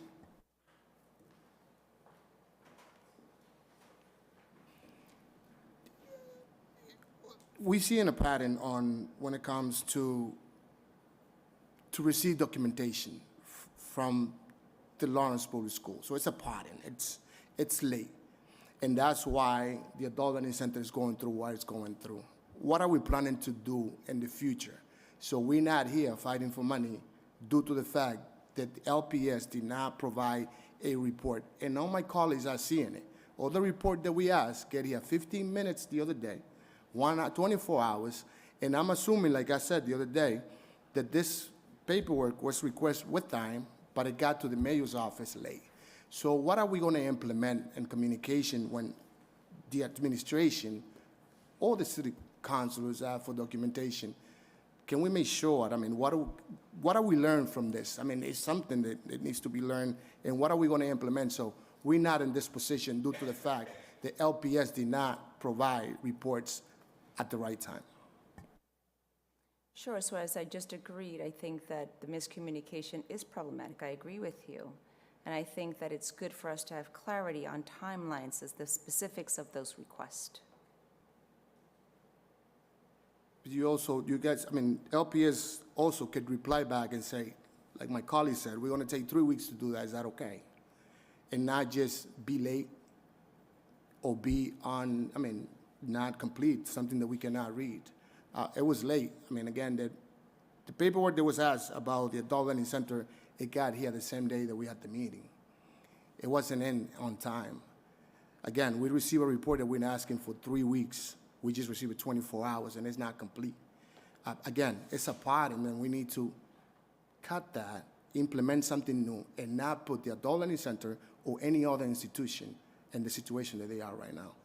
Thank you. Are there any members of the, are we done with the LPS at this point? Thank you, Superintendent. Thank you so much. Counselor, you have other departments? I do. I have another center that I would like to ask questions. The senior center, or the center. Is Martha around? Thank you.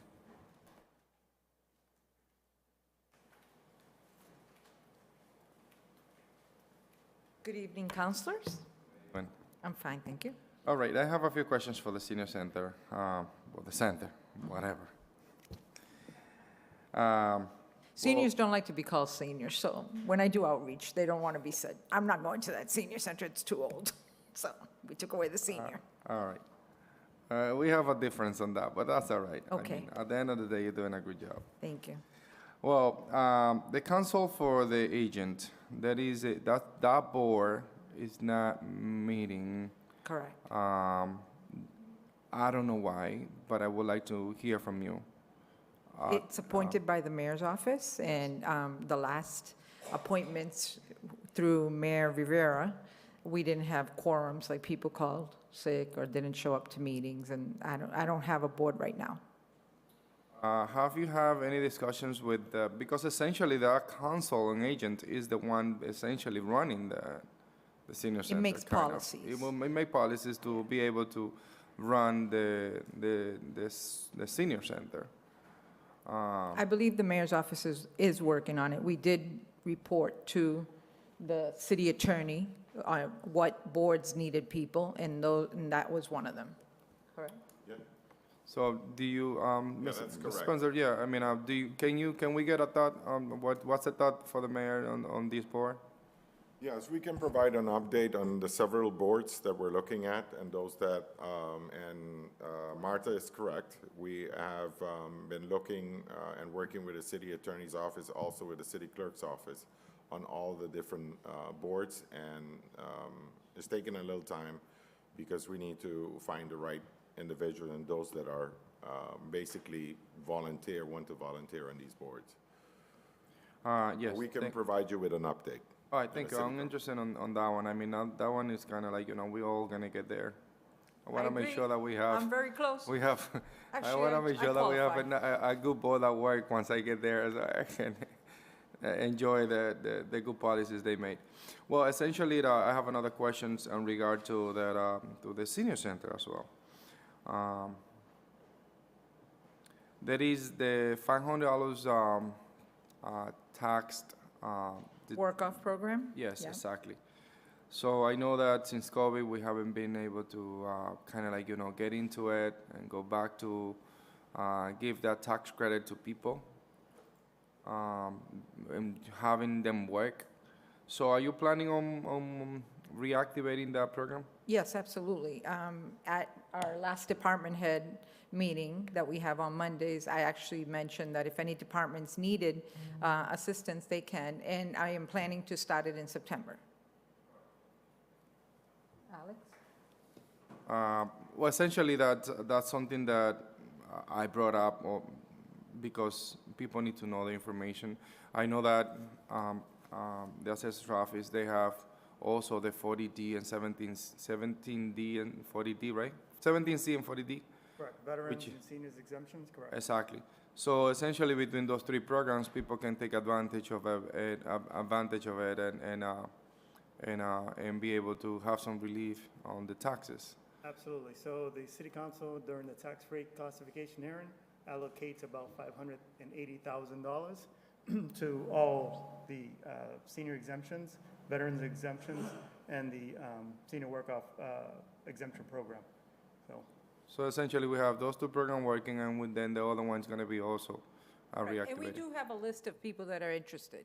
So we have been, during COVID, accepting people, and now we'll just process them, because everybody has to be quarried, then they go through the whole process of payroll and personnel and everything, because it's not just like you come into the program, there's process for it.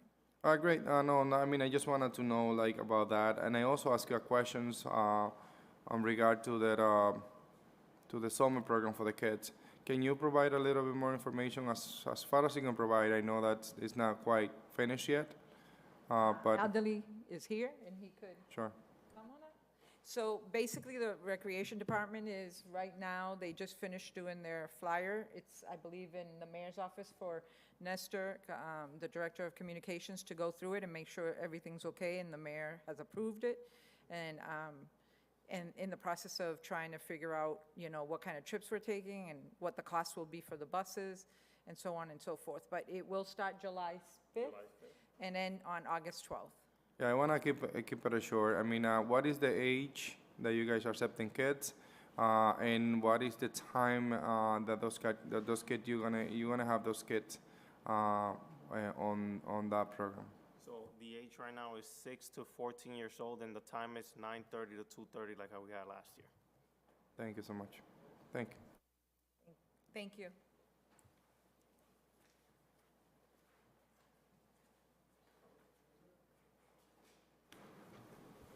Any other comments by members of the council? If not, we're going to go right to a motion. We all have the number. It's a new number. I already gave that several times. So clerk, please call the roll. This is for the budget for the general fund. This is the final vote. Final vote. Here we go for the general fund. Counselor Levy? Absent. Counselor De La Cruz? Present. Counselor Payano? Yes. Vice President Reyes? Yes. Counselor Rodriguez? Abstain. Was that present? Abstain? Okay. Abstain. Counselor Del Rosario? Yes. Counselor Selena Reyes? Yes. Counselor Infante? Yes. President LaPlante? Yes. 6 votes. That's the bare minimum. Passes. Counselor, we have 4 more. Council President. These are all enterprise funds. Are we all set? Mr. Chairman. Thank you, Council President. I'd like to make a motion that we, I'll just read it. The following sum designated as personal services, purchase of services, professional services, supplies, other charges and expenses, capital outlay, intergovernmental, and debt services are hereby appropriated separately in the parking garage and lot enterprise funds of the City of Lawrence for a total amount of expenditure of $779,290. A motion has been made to approve. Correct. Is there a second? Second.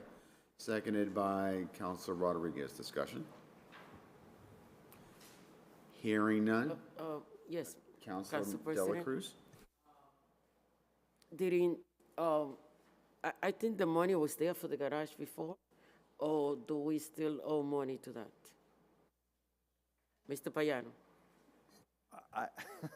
I'm sorry, Councilor. You said this money is for the garage, right? Okay, I got it. Thank you, Councilor. So this is for Wasn't the, that money already in place for the garage? so this is for the parking garage and lots enterprise fund. You know, yeah, I thought it was in the museum. no, I Okay. mean, museum is a part of it, but not all of it. So this is for all the garages, so that the garages can do their work, since it sort of like revolves and money comes in and money comes out. Thank you. Any other discussion on this enterprise fund? Seeing none, clerk, please call the roll. Counselor Infante. Counselor Selena Reyes. Counselor Del Rosario. Counselor Rodriguez. Yes. Vice President Reyes. Yes. Counselor Piano. Yes. Counselor Dela Cruz. Yes. Counselor Levy. Absent. Did you say yes? President LaPlante. Yes. Motion carries. Mr. Chairman. Thank you, Council President. So I'd like to make a motion that we approve for the airport enterprise $603,313. Sure. That the following sums designated as personal services, purchase of services, professional services, supplies, other charges and expenses, capital outlay, intergovernmental, and debt services are hereby appropriated separately in the Airport Enterprise Fund of the City of Lawrence, and that that we approve the expense for the airport enterprise of $603,313. Motion been made. Is there a second? Seconded by the Vice President. Discussion? Seeing none, clerk, please call the roll. Counselor Levy. Absent. Counselor Dela Cruz. Yes. Counselor Piano. Yes. Vice President Reyes. Yes. Counselor Rodriguez. Yes. Counselor Del Rosario. Yes. Counselor Selena Reyes. Counselor Infante. President LaPlante. Yes, the motion carries. Mr. Chairman. Thank you, Council President. I would like to make a motion that we approve the water and sewer enterprise for $22,014,559. I'll read the following. Be it ordered that the following sums designated as personal services, purchase of services, professional services, supplies, other charges and expenses, capital outlay, intergovernmental, and debt services are hereby appropriated separately in the Water Sewer Enterprise Fund of the City of Lawrence, and that $4,600,000 of retained earnings be appropriated to support the operating budget. There's a motion made, seconded by the Vice President. Discussion? I Yes, see Council Counselor Dela Cruz's hands first, and then Counselor Rodriguez. Ms. Puello?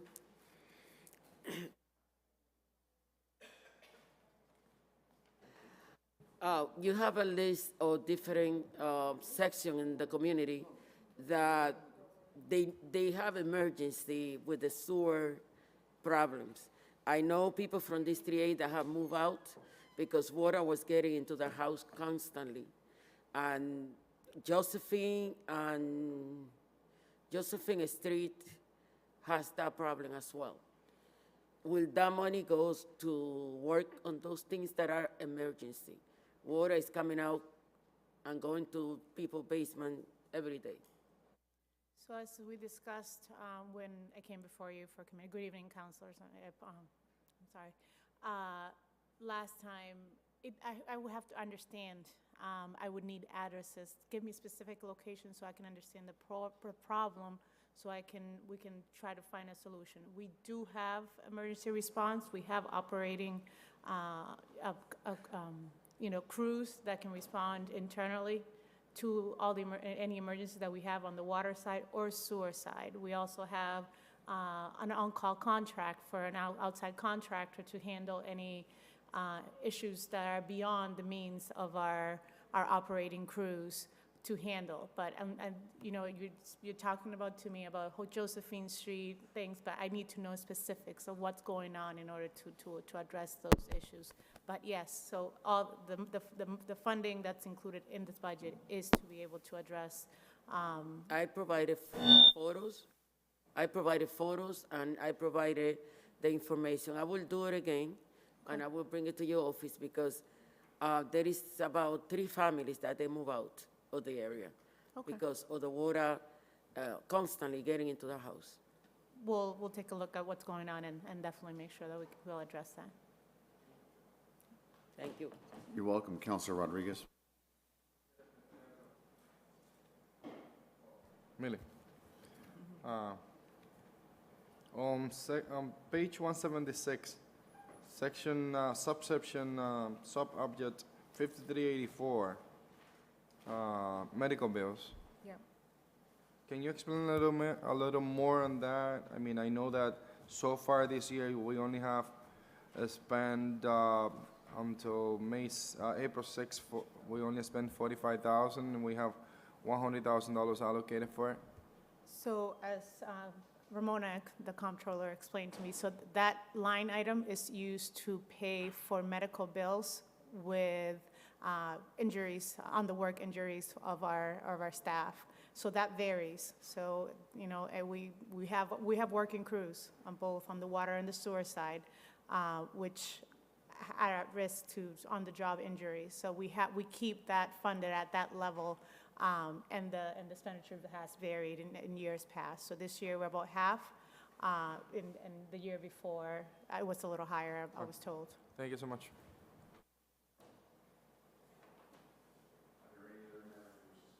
Any other members who wish to speak on this matter? Seeing none, I will ask the clerk to please call the roll. Counsel Infante? Yes. Counsel Selena Reyes? Yes. Counsel Del Rosario? Yes. Counsel Rodriguez? Yes. Vice President Reyes? Yes. Counsel Payano? Yes. Counsel De La Cruz is absent. Counsel Levy? Absent. President LaPlante? Yes. The motion, how many go ahead? Motion carries at 7. Are we all done with the motions at this point, Mr. Chairman? Yes, we are. Congrats to everybody for passing this year's budget. Thank you all very, very much. A special thank you to the Budget Committee for all the fine work. Councilor Payano, thank you for your leadership on this. A couple of housekeeping notices very quickly. You may have seen on your desk one of those kinds of books, the Municipal Code. I will tell you because I feel compelled to. This is not our municipal, this is not Mark LaPlante's municipal code, it's not anybody else's. This is your office's. This is is District F's municipal code. When I leave office, I'm handing that to the next person, and that's true for all of us. So we keep that, it's our custody, but it's not ours. We don't take that with us. We hand that off to our successors. So that's one thing. And I want to thank the city clerk for, this is the last time we had one of those kind of books was over 10 years ago, and we haven't really done much of the codification. We're going to take a vote on that sometime soon. So thank you so much for the city clerk for that. I also have sent out, and I think I got an idea, but this Saturday morning, we are looking, I need one more person who's able to come with me. There's going to be a pretty interesting, I think, opportunity to learn a little bit about getting information to help us do our jobs better, using tools here in the City Council, tools at the library, and we have a new membership at Lawrence History Center. So I have 3 counselors already who have said yes. If I get a 4th counselor, we're doing it. If I don't get a 4th counselor, that's fine. We're just not going to do it this Saturday. We'll have to reschedule it for a different time. So I will need to know, I need to pull the plug or go for it. So let me know tonight before we leave or first thing in the morning, because I got to let other people know that either you can count on us or not count on us for Saturday morning. Thank you. Thank you so much to everyone for all their work. At this point, I'm looking for a motion to adjourn. So moved. Motion made by Counselor Payano, seconded by someone who will be here. Counselor Infante got the, yes, Counselor Infante, I'm tired. Motion been made and properly seconded. Is there any discussion? Hearing none. Clerk, please call the roll. Counselor Levy is absent. Counselor De La Cruz is absent. Counselor Payano. Yes. Vice President Reyes. Yes. Counselor Rodriguez. Yes. Counselor Del Rosario. Yes. Counselor Selena Reyes. Yes. Counselor Infante. Yes. President LaPlante. Yes, we are adjourned. Thanks, everyone.